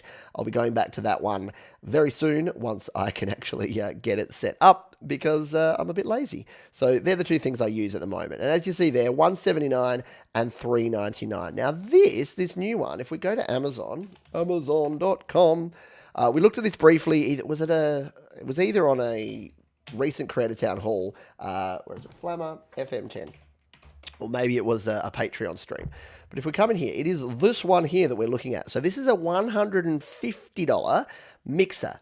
So it comes with 2 input channels there. We've got the instrument and we've got a pad on there. We've got just some basic gain and level controls there, but we've got things like an amp sim, we've got reverb, we've got compressors on the channels, which is pretty cool. We've got 3 and 4 and 5 and 6 channels. So we've got a balanced and an unbalanced stereo channel on there. We've got 2 separate outputs there by the looks of it. So we can send it out to 2 different sources. We've got a headphone jack, and we've even got audio loop back here in the mix, which could make it a handy one for doing shows like I'm doing right now, because one of the hardest things to do to get with a mixer when you're doing live streaming is to have loop back, meaning that you can play audio through your computer without hearing yourself and getting that. So it's called a mix minus signal. It's one of the hardest things to set up when you're starting out. So let's jump in and take a look at this. So we'll come back over here.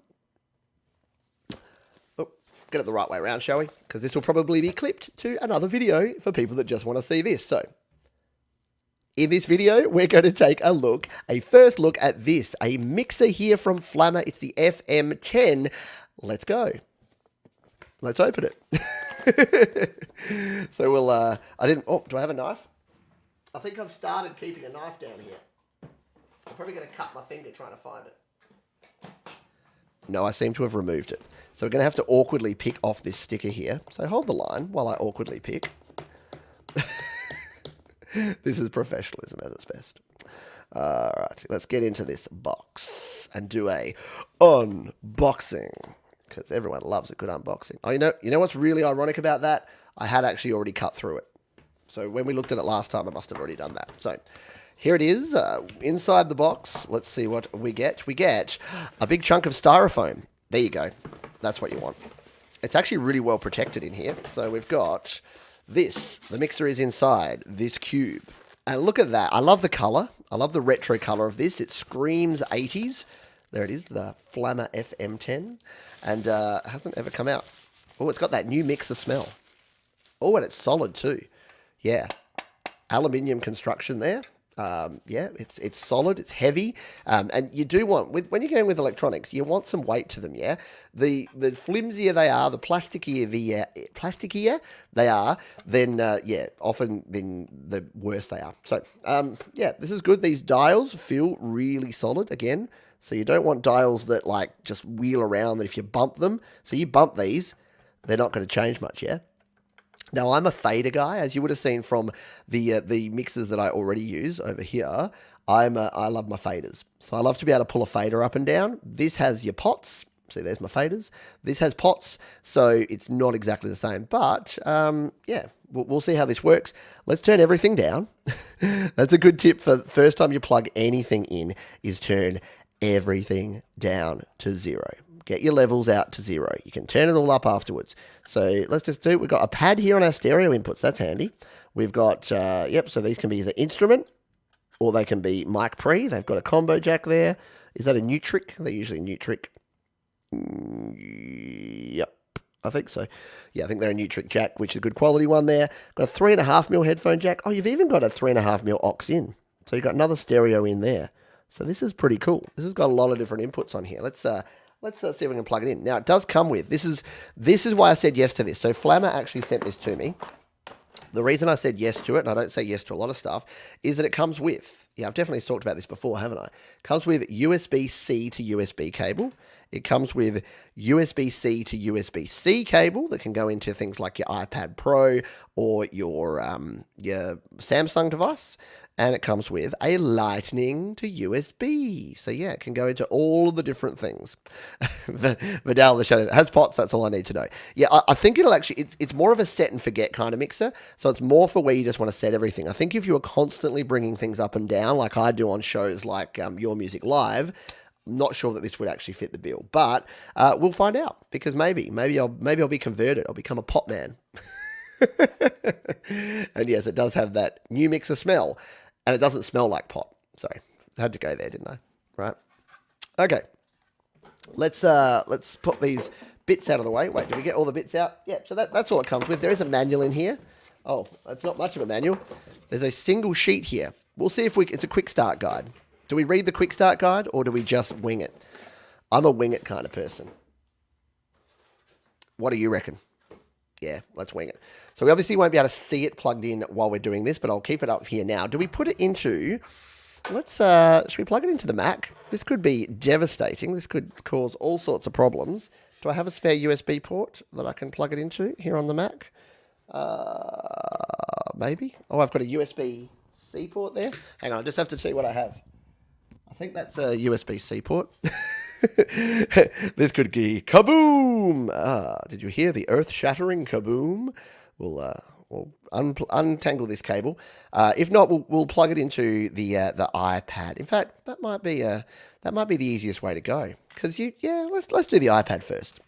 Because I'm streaming through the Mac, if I plugged it in, and we can just use the USB-C to USB-C and see if the iPad can power this up. So what I have here, we'll unattach the iPad from where it's dongled right now.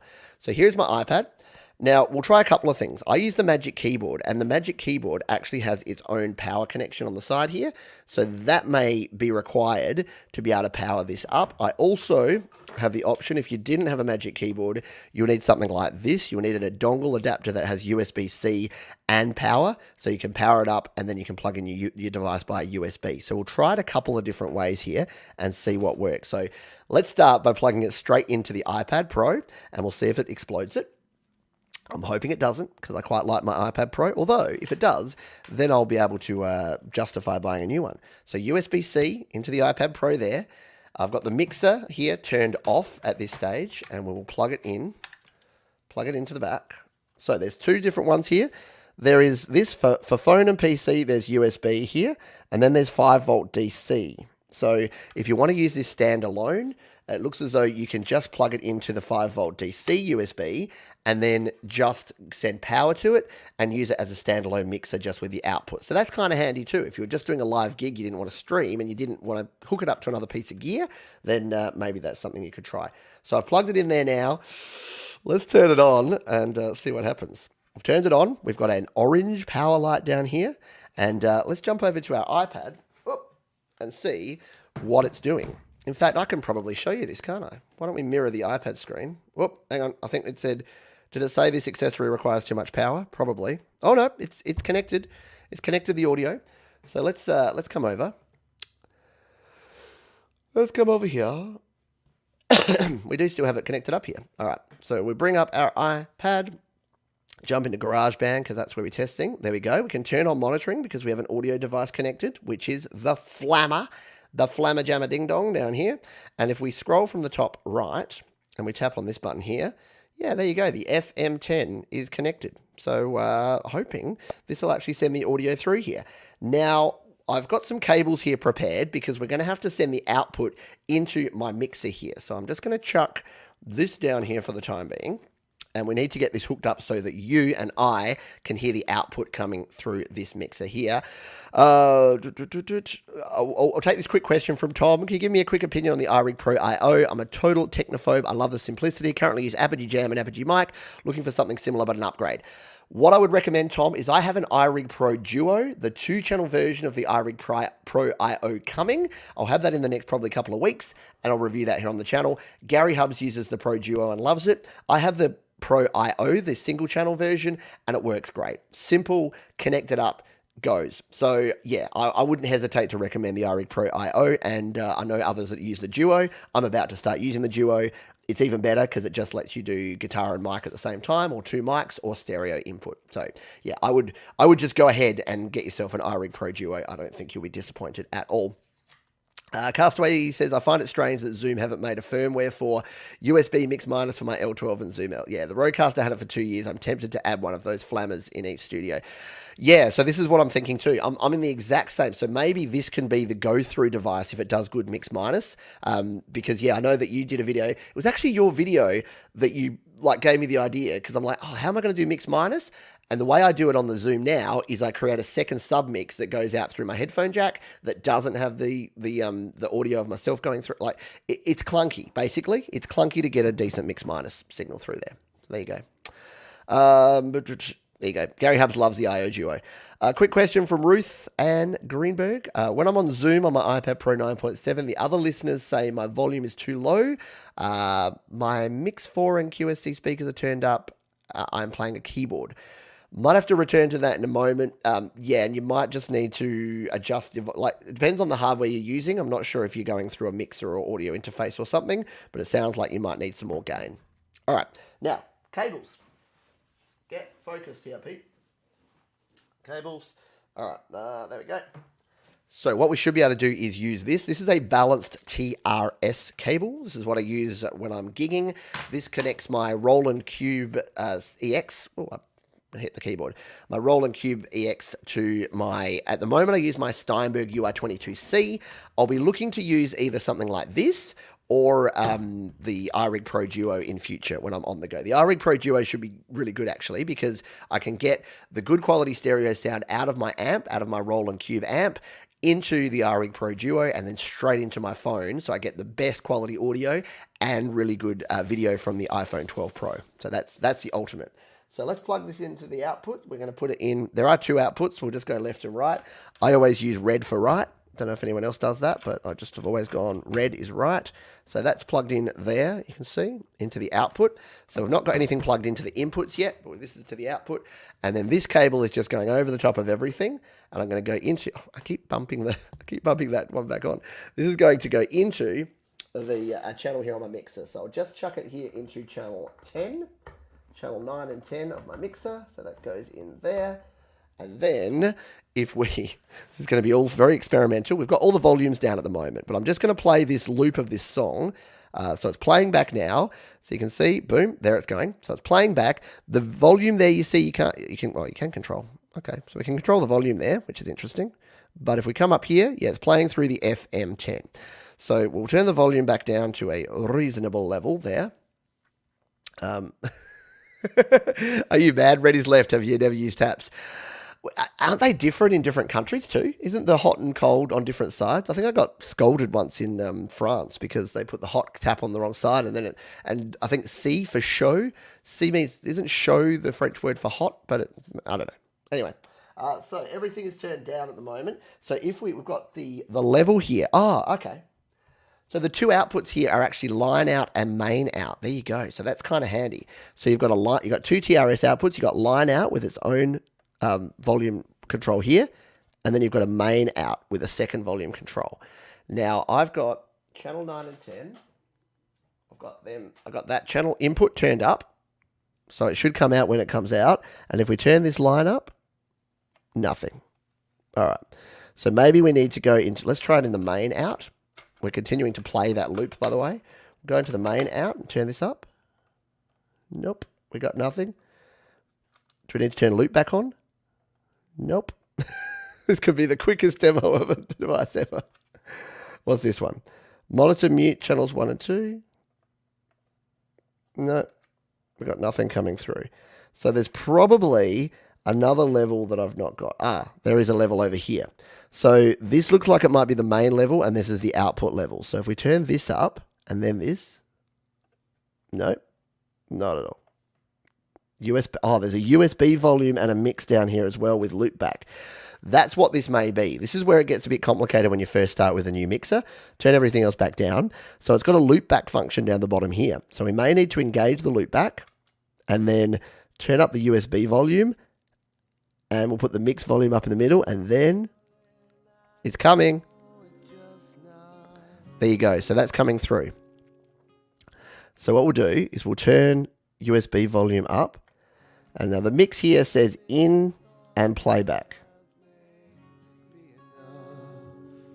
So this is where I'm probably going to have to read the manual. There you go. It's starting to come through. We can turn that up there. All right. So the loopback for the audio is on there. Oh no, we don't need that. Okay, there it is. It's the mix.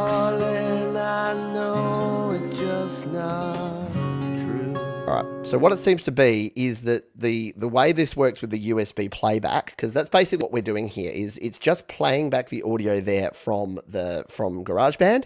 And this is why a mixer gets a little bit more complicated than an audio interface, because you have to manage your monitoring in a very different way, because it's basically using loopback here. It's saying your iPad is your computer, and we're going to loop that back here through, and you're going to play this back. So this mix knob here, I've got to play back here. With loopback on, what it's going to do is send both the input and the loop back through the audio. And with that off, it's not going to loop that back, which is going to be what I'd need to do if I wanted to be able to record on this without that same sound going into a new track. Let's see if we can do a quick test run here with a microphone. Here's one I prepared earlier. Let's grab my SM57, because it's the best microphone in the world. You can hammer in nails with this sucker. So I've got SM57. We'll grab my red XLR cable because it goes faster. Of course it does. And we'll plug this in. So I'm just going to plug this into channel 1 and everything is still down. So nothing's coming through here. If we set up here a new microphone channel, audio recorder, voice, and let's see the channels we got here. So yes, there's only 2 channels here. The reason for that is that you don't get access on a mixer like this to all 6 channels. You're only going to get the left and the right as individual channels. So left is the channel 1 that I've plugged into here. And what we may need to do is actually use panning. Do we have panning? We don't have panning. This could be interesting. We'll give it a go. So we're on channel 1 here. We will start turning up the gain here. Check. 1, 2, 3, 4, 5, 6, 7, 8, 9. So I'm getting a level and it's peaking through there, but there's the gain and the level. So if I turn the gain up again, and now I turn the level up, check. 1, 2, 3, 4, 5, 6. There is still nothing coming through there. So we need to check all of the settings that we have here to try and work out why, because we still do have, let's make sure we still got the sound coming out. We do. Darling. Oh, we don't have monitoring on, do we? Should that matter? Check. So no, with the gain up, we've got it plugged in. It's not getting anything come through. So maybe this is where we need to change this input back. There we go. Yeah, so this input knob that I was using, this mix knob, is basically the same as a direct monitoring knob. So it's got input and playback. So at the moment, the reason it's not coming through is that that's all the way around to PB for playback. If we turn that around to the 0 position, we can now play back and also come through on the mic. So that's pretty cool. That's going to work out all right. Now we've got loop back off here. So let's just try and record in a bit of a vocal path. Now if we turn monitoring off, we're still hearing it through here, yeah, because we've actually got the USB volume here. If we turn this all the way around to, yeah, see that? That's going to be the challenge, because if this is all the way around to input, it's coming through the mic, but then you're not hearing it. So it could be interesting to see whether this will actually work for recording, or whether it's better. Probably going to have a better application for live applications, which is where I'll be putting it to the test. But let's just give it a quick test record anyway. Check. 1, 2. Check. 1, 2, 3, 4. Yep, there's the noise floor. So that's with the gain up all the way. Back that off, and then bring our level up. So we're trying to get enough signal, but lower volume. That's pretty good. Let's see if this out of the box records, does a weird thing where it records the other thing in with it. Let's hit record.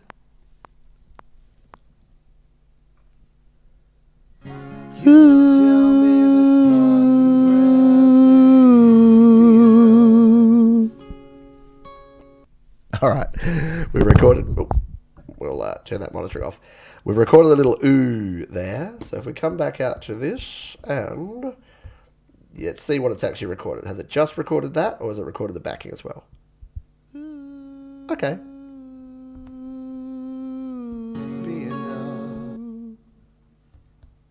That's a reasonably clean recording. If we turn the monitoring, there you go, all the way back to just playback, it's actually a pretty clean preamp. I'm not unimpressed with this. Let's take a listen.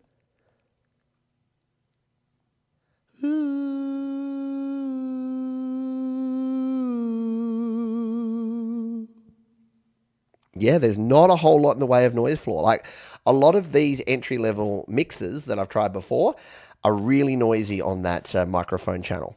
So this is actually pretty darn good. I'm quite impressed by that. Now, what I'm going to have to do is work out, because every mixer has slightly different. We'll just unplug for now. I'll turn down the channel.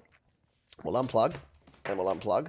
So I'll just show you where this is set up. So again, the beauty part of this is it's literally just plugged in. So it's plugged into the iPad Pro just via this. Actually, what we'll do, we'll turn it off. I'll plug it into my iPhone. While I'm chatting about this, I'll plug it into my iPhone using the other cable, because this came with 3 cables, as you saw, a USB-C to USB-C, and it also came with a USB-C to Lightning, which is a handy addition, because it should mean that it can go straight into our iPhone, and this is where I think this could be a bit next level. is if I can use this to plug all my stuff through and then go to my iPhone, and because it's got two outputs here, I could legitimately send one of the outputs to my phone and the other output directly to my my amp. So I could use this as the go-through device into the Roland, do it the other way around, or I could send the Roland into a stereo input of this when I'm out performing. It could be a good little combination. All right, let's see if the iPhone has enough power for this one. So we'll plug it in. Plugged it in via the Lightning. Here we are. Lightning to USB-C, and we'll flick it on and hope my phone doesn't explode.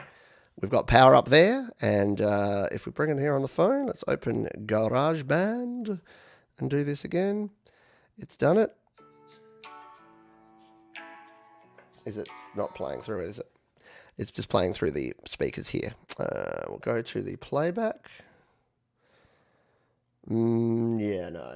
I don't think it's getting enough power through here. So that may be one thing. We may need to investigate using something like a powered USB hub for something like this. We'll plug it in like that. Its lights comes on, but it doesn't actually bring it up as the ability to, yeah. It doesn't come out there. So what we may need is some separate power, because there is a 5-volt DC there. So what I'll experiment with when I do a little bit more of this through the week is maybe we just need to plug this into a portable battery and then have that plugged in through here to the iPhone, because it might just be the iPad Pro had enough power, but that's a very common thing when you've got an audio interface or a mixer and you try and plug it directly into an iPhone. More often than not, it'll either say nothing like it did there, or it'll say this device uses too much power. You can go and bugger off. So that is common and not a fault or flaw. It's just something that we need to consider. So let's put all this away, put this to the side for now, and we'll talk about our last section in a moment. So yeah, can I recommend this right now? No, but it's early days here. So I think it's got heaps of potential. I just wanted to check out, is it going to just plug in and work with the iPad? Sorry, I'm just trying to unplug in the mixer. With the iPad, yes, it does.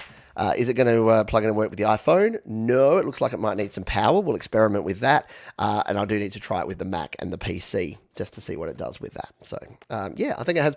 And the one thing I wanted to check is it even worth trying with this? Like, is there a decent enough preamp on there that it's going to be worth experimenting with? Yes. Answer is 100% yes on that. And yeah, the loopback looks like it's going to have some cool features there for doing live stuff. Excuse me. Maybe we need to do a live test using just this. That would be the way to put it to the test. I'll unplug my Samson mixpad and plug this in instead and do a live test there. I won't do it right here now on the show, because that would be tempting fate, but that might be something for a future show. Let's put it back in its nice snug packaging here. I do like that. Nothing's going wrong. You're going to be able to ship that around the world and nothing's going wrong with that. But thank you to Flammer, who sent that for me, and I'll definitely be exploring and checking that out more. All right. Yeah, it probably would have. I'll have to check it with the iPad Air 2 as well to see if that has enough power. Because yeah, it all comes down to power. The connectivity's fine with most of this stuff, but most of the time it comes down to the power. I have the power. It's a He-Man thing, because I think I'm He-Man. All right, just plugging everything else back in there. All right, let's come. We'll see if we've got any other questions here. I think I saw from so Tom says, Gazza, with the IO Duo, do you find the mic quality cheap or top range translates through the Duo? Looking for something iRig simple but can facilitate a much better mic. Yeah, so I don't know if Gary's answered that one, but yeah, I think you'll find that it's got 48 volts of phantom power. It's got pretty decent preamps on there, so I think it'll do okay, depending on the mic you're using. If you're using something like an SM7B, you would still need a gain lifter, something like the Cloud Lifter, or what's the other one? You know, the little Dynamite from SE. So you will need that, but yeah. It's pretty good. It's probably, if I had to compare it to, it's similar to the Focusrite Scarlett or the Steinberg UR. So you're not going to get absolute pristine, but for a consumer level, and especially for how convenient it is to just plug and play, yeah, totally. So Ruth with her question, the iPad Pro sits on a stand in the room. The Nord keyboard, mic, and QSC speakers are attached to a Yamaha MG06. The iPad is not attached. The iPad Pro sits on a stand. What I would do is maybe take some photos of your set. If you're a member of the Create, Record, Release group, by the way, if you're not, everyone should be. If you have questions and you want sort of more next level support, there's a couple of ways. You can join the Create, Record, Release group, which is, sorry, I'm just trying to find, where's my Chrome? I was there a moment ago. No, I can't. Oh, there. That's right. They're down the bottom here. I'm still getting used to the Mac. It's taking me quite some time to work out how to use this. Boom. There we go. So we'll bring that. That was me watching a TechMoan video earlier. Yeah, if you go to createrecordrelease.com, it will take you straight in here to the Create, Record, Release Facebook group. And there you go. You can see I've got a promotion for this very show. But I would just share photos and a little bit more detail of your setup because it's a little bit tricky to troubleshoot this sort of stuff. If it's going through a mixer, and it's not getting enough volume, it sounds like you might need to turn the output gain on your mixer up. But yeah, if you go over and join the Create, Record, Release Facebook group, ask the question there, should help you out. Barry Smith says, if I was to record vocal in GarageBand, what GarageBand that will give me more vocal preset on the MacBook Air or the iPad for the GarageBand? MacBook has a few more vocal presets. iOS has some good vocal presets. Personal opinion at this stage. And if you use something like Mixbox from IK Multimedia, you can get even more cool stuff. So yeah, there's a lot of options there. Jeff says, I don't do live shows or anything, but would like to have a mixer anyway. Yeah, it's just handy. Like this is going to be a handy device to have, I think. It's portable enough to go in my kit bag, but still have 6 channels of inputs available right there. So it could be fun. Could be fun. There you go. Yes, Jay. Do check out the Create, Record, Release Facebook. If the Flammer fits the bill, will you use it and not buy the Yamaha that you sometimes mention? Yeah. So here's the thing. I've been wanting a Yamaha MG series mixer, the MG12, something like that, for a while to replace either the Zoom or the Samsung Mixpad. What I'm probably going to do is go back to the Zoom, see how that goes, because I've never used the Zoom with a Mac at all, because it didn't have a driver for the Mac M1. So I'm going to try the Zoom on the Mac M1, because that does have all the features that I need and is a pretty solid unit. If that doesn't work out for me, yeah, I'll probably try this little sucker, because I think for what I do, it might be good. One thing I don't like is the no faders. But we'll see if we can get around that. At least for doing these sort of shows, I don't really touch the faders. So the Flammer might fit the bill for that. And then, yeah, we'll see how we go from there. So not sure. Not sure at all. Yeah, Mark's got the Samsung CO1 and the AT2020 with the iRig Pro and get great quality. So yeah, the iRig Pro IO and iRig Pro Duo. Yeah, IK Multimedia stuff, I didn't use it for the longest time. The first thing I ever bought was the iRig Pro IO, and I loved it. And I just have been recommending it ever since, because their early stuff, I think they missed the boat. Like, some of it was lightning only, and there were some issues with quality. But these days, yeah, they seem to have gone across, seem to have had those all sorted out. Chip, thank you. Thank you very much, Chip. And thank you for your recent donation to the channel. I do really appreciate it. I know that a lot of folks here, thank you. Yeah, the shirt. The shirt is cool too. You can get this shirt if you want at studiolivetoday.com/merch. Yeah, so thank you to everyone who supports the channel. We've got some hidden gems that we're going to finish off on here in just a moment. But yeah, if you do want to help keep the lights on around here and you want to be cool, like Chip, like Curtis, like Mark, like Jay, like all the cool people, there's a few ways you can do it. You can super chat. So right here in YouTube, if you're watching on YouTube, you can hit the little super chat button down the bottom, and you can donate to the channel that way. You can donate through PayPal. You can just go to studiolivetoday.com/donate, and that'll take you straight to my PayPal donation link. Or you can become a patron of the channel, like many cool folks like Jade and Tom and others are. So there's a few ways that you can actually get in there. Question from Patrick. Can you output digital from iPad via optical or coaxial to digital reference monitors? Yes. You would need to have an audio interface or a mixer that has digital or coaxial output to do that. And there aren't too many, I don't think.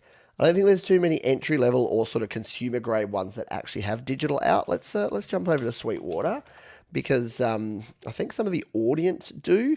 The problem is, Most of your audio interfaces that have digital output are not class compliant, meaning they won't work with your iPhone or iPad.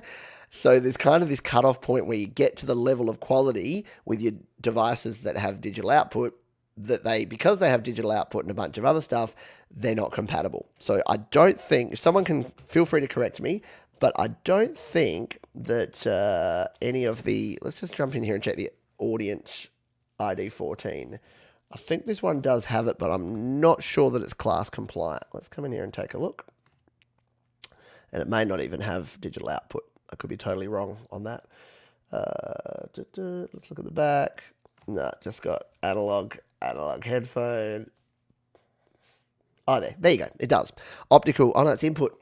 So no is the short answer, because this is the one I thought did, but it has optical input, not output. So you can connect up your digital stuff, but sending out digitally to speakers, I don't believe so.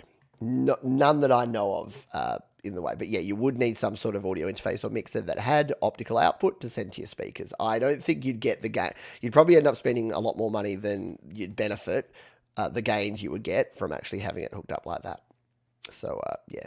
But yeah, if you're looking to monitor so that's what you would need. You'd need some sort of, or you could probably get some sort of analog to digital converter that comes out of your audio interface, but I don't think there's a way to convert directly from output from an iPad or iPhone from USB or Lightning into, even though it's a digital signal, you'd need some sort of digital converter in between, I would have thought. Aaron, what device do you use to record to your iPhone? Record your iPhone into an iPad. So if I want to record my iPhone into an iPad, I'll just use a dongle to set, because the output on this, you can send stereo out just by using the dongle to a 3.5mm jack, and then I'll plug that into, at the moment, my Steinberg UI22C. So that has stereo input. That's what I'll be using something like the iRig Pro Duo in the future for, because that also supports stereo input. So dongle, 3.5mm to 2 TS plug, left and right, plug that into a stereo audio interface, and then have that plugged into my iPad. That's the way. That's the way I go. And yeah, there you go. Don't forget, you can see everything I recommend over at the Studio Live Today Gear Guide, which is at studiolivetoday.com/gear right there. And that's who is sponsoring this show, because, I sponsor myself. Maybe we'll have sponsors for this show in the future, but for now, you're brought to you by me. All right, we got 10 minutes left for some hidden gems. Let's take a quick beverage break and jump in and fly through some of these hidden gems. Now, the first hidden gem is a bit of a weird one. Wait, do I have my hidden gems banner? Let's throw it up there. The first hidden gems is a bit of a strange one. It is Google Docs. Yeah, that's right. Good old Google Docs. So why is Google Docs so cool? Well, because you can just do everything with it. Like you might have seen that we had John here on the show last week. John just shared all of his topics via a Google Doc here. It integrates directly in with your Google account. You can set up spreadsheets. You can set up your Word documents. You can use files. You can use Google Drive to store all your files. You can even use Google Forms. So the cool thing, and I showed this earlier, but all of this stuff can be shared here. You can create your own little surveys and forms, and this is where I created all of these. I've got the Your Music Live form there. Back when I did home studio Q&A, I had it there, and this is where I set up the happy hour voting form. So you see, it's as easy as this. It took me literally like 5 seconds to set this up. And then I just put in all the names and just set it to 5 checkboxes. And look, 4 of you have already voted on it. So let's see where the responses are. Oh yeah, the Tragically Hip. Oh, and Soundgarden. Yeah, okay. So yeah, you can see that we've got some love for there. So it looks like Soundgarden and Tragically Hip and Cake. Russ must be in there voting for Cake. So yeah, the hidden gem number 1 is just your Google Docs and your Google Drive. I think it's 5 gigabytes for free that you get on there. Works like a charm. Very, very cool. Next one. Now, this one is interesting. And if anyone's watching live, Masterclass. If you've never tried Masterclass before, you should check it out. Go over to studiolivetoday.com/masterclass. It is linked down in the description, and you can actually go and check this out. So Masterclass, it's basically, you can get taught by some of the coolest people. And if we go here to the library, let's have a look at some of the classes. If we go to music, check these out. And there's more since Questlove's got one now there. Very cool. But I've already watched, man, there's too many. Sheila E. teaching percussion is really cool. Danny Elfman, music and film. He's, of course, the composer of the Simpsons theme. And where's my favorite one that I watched? Tom Morello. Tom Morello teaching electric guitar. That is super cool. You've even got Aaron Von Buren, Herbie Hancock, Hans Zimmer, Deadmau5. Like, there's a whole heap of cool musicians and musical artists here. So if you want that next level of learning, and you want to hear it. I love sticking these on just while I'm out walking. There's an audio only mode, and I'll just play the audio only and then just go out and do that. So it's very cool. I would check it out if you are wanting to learn more about creating music. And again, the link down in the description if you want to support the channel, because if you do sign up, that is an affiliate link, and they'll break off a small chunk and send it to me if you do choose to do that. Next one is Triple J's Unearthed. So, if you've never checked out, if you're not Australian, you probably don't know Triple J, and you probably don't know what not Unearthed, Like a Version. Oof, Triple J Like a Version. If you dig your cover songs and you want to see some cool artists do some cool covers of some other cool artists' songs, come in here and check these out. If you just go to Triple J there, it's just Triple J Australia, and some of these are pretty cool. So we've got different Australian bands, different artists here doing covers of other artists' songs. And the most recent one here that I watched is Tim Minchin, and he did a version of Ballpark Music, or an Australian band song, and he also did this one, which you got to check out. It's a cover he did of Billie Eilish's Bad Guy. And it is super cool. So yeah, there's a whole lot of different ones in here. Triple One covering Cyndi Lauper's Time After Time. That was really cool. Where was some other recent ones that I dug? Anyway, there's a whole heap in here. Amy Shark covering Fall Out Boy. That was cool. So yeah, there's a lot of cool stuff in there. If you dig your cover songs and you like seeing what other people do with other people's music, I would check out Like a Version on Triple J. Very cool. There you go. Topico says, Triple J Hottest 100 reminds me of my happy years down under. Yeah. Triple J is cool. I come from a land down under. Armin van Buren. What did I say? Did I say his name wrong? Probably. You can tell I'm not an electronic music guy because I don't get it right. And finally, last but not least, this entire stream is only possible because of a little application called StreamYard. And I'm going to have to come in here and do a incognito window here to go to StreamYard. So if you go to studiolivetoday.com/StreamYard, it will take you here. There is Gage showing his thing. He's one of the founders, Gage and Dan. They founded StreamYard about 3 years ago.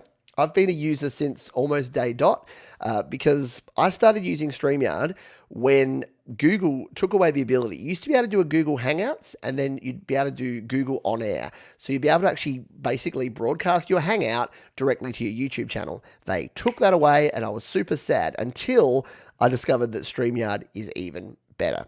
So StreamYard lets you do things like the banner that you're seeing at the bottom there, that I can just change up and put anything there. If you've seen me do this on some other shows, it lets you do overlays like this. So when I'm doing Your Music Live for DistroKid, I can have their sponsorship details up there and I can create that banner. It lets you do green screen, which you've seen before when I held up the box here before. I can put myself in front of a green screen and then, whoa, dude, trippy. You can see my green screen. So yeah, you can do cool things like that. The options are just endless here, and even your comments. So the reason that this can be super interactive is when Sean Chandler pops in to say hi, I can say, hi, Sean Chandler, and I can throw his comment up there. Of course, I'm sharing my screen here. I can share it in a bunch of different ways. I can have myself here. I can invite guests. You can have up to 10 people on this. Last week, you saw I had John Kell. I've had Mr. Tom Rochelle on the channel before. Jade's joined me on here using StreamYard. There's a whole bunch of different ways to do it. You can put your little screen down there. You can put it big like that. There's a bunch of stuff that you can do with StreamYard and all the audio. So the original problem with StreamYard wasn't even really a problem, but it didn't support stereo audio and it only supported 720p video. The latest Pro version has stereo audio and 1080p. And the good thing is you can actually try it out for free. So I would recommend if you're impressed by what I can do here on the live stream and you want to try try it for free. You can actually just sign up and use the free plan. In fact, if we come down here, can we go to the getting started? Oh, no. There you go. Oh, look at that. You get $10 in credit once you've signed up. So if you use my link, you actually get a $10 credit. I didn't even know that. So you got no choice. You got no reason to not try it. But I'm just trying and find pricing. Here we go. So you can see here, you got a free account where you can do all the things I showed there with up to 6 on-screen participants. The only thing is you have a 20 hours per month maximum that you can stream, but 20 hours a month, it's like 5 hours. You can do an hour stream every weekday and still not even nudge that. So that's pretty good. And you can do all the other things. The only thing that you do have is that you'll have a little thing in the corner that looks like this. You have a little powered by StreamYard duck that you have up there. If you have the paid version, you can replace it with your own logo like that if you want to. So yeah, StreamYard really does bring the awesome. If you go with the basic plan, you get all that plus a bunch of other things. You can do multi-streaming like I'm doing right now, going out to Facebook and Periscope and Twitch and YouTube, and you've got a bunch of other stuff there. And then the reason I get this is that I get full 1080p streaming that you're seeing right now. It records all the destinations. So when I do these shows, if I want to clip anything out of this, I get the ability to access the recordings, and I can even get individual audio recordings of individual participants. So if I wanted to cut out and say I did an interview and my audio was too loud and I wanted to turn it into a podcast, I can download the individual audio streams and then remix them to my heart's content. So pretty darn cool. StreamYard for the win. Yes, go the duck. Get some duck in your life. And yeah, StreamYard is pretty great for these kind of shows. You can, of course, use OBS. You can use Streamlabs. There's a bunch of other options. I just happen to love the simplicity and the ease of use of StreamYard. You can also use it from your mobile. So you can just go into Safari on your iPad or iPhone and you can host a show. I'll have to do that one time. We should do that. I should try and go with StreamYard, use the Flammer, and then do a StreamYard stream directly from my phone or maybe my iPad. That'd be a bit of fun to do. Watch this space for that. I'll probably experiment with that stuff over on Patreon. And in fact, if you do want to support the channel and become a patron, like many of the cool folks here, head over to studiolivetoday.com/Patreon and you can join all the fun. Alrighty. Oh no, Thomas made a little meme from my mixer testing. Uh-oh. I could be in trouble. Could be in serious trouble here. I'll probably find out about that on Clubhouse later in the week. There you go. Get some duck in your life, unless you're David Warner et al. Yes, if you're a professional cricket player, maybe don't get some duck in your life because ducks are bad. By the way, it means getting out for 0 runs in cricket for my American and Canadian friends. You do not want ducks if you're a cricket player. That is going to do it for this one. Thanks for being here. I had a blast. I always enjoy these shows. They're a bit more casual, laid back. We just get to chat about a whole bunch of creator-related topics, and it was fun to talk about the YouTube changes, the Facebook versus Apple stuff. We didn't touch on the iPad, but you know what? That's going to go into tomorrow. We'll talk all about that in GarageBand Weekly, which is at 2 p.m. Eastern, 5 p.m. No, try that again. 2 p.m. Pacific, 5 p.m. Eastern, 10 p.m. Greenwich Mean Time, and 7 a.m. for the early birds in the east coast of Australia. So that's when you'll see me next. And then, of course, on the following day, we've got that big GarageBand Marathon Part 2. So I'll have to rest the voice and get myself all ready to rock and roll for that. If you enjoyed the show, hit the like button. It's just down below, and it's got a little thumb like that. And it's cool. If you're not already subscribed to the channel, do consider subscribing. And as we say at the end of every show, please be kind to yourself. Look after yourself, really. Your mental health is the most important thing because you can't help others if you don't help yourself. Then you can go help others. And of course, you can keep creating. Thanks everyone for being here. I'll catch you real soon here on Studio Live Today.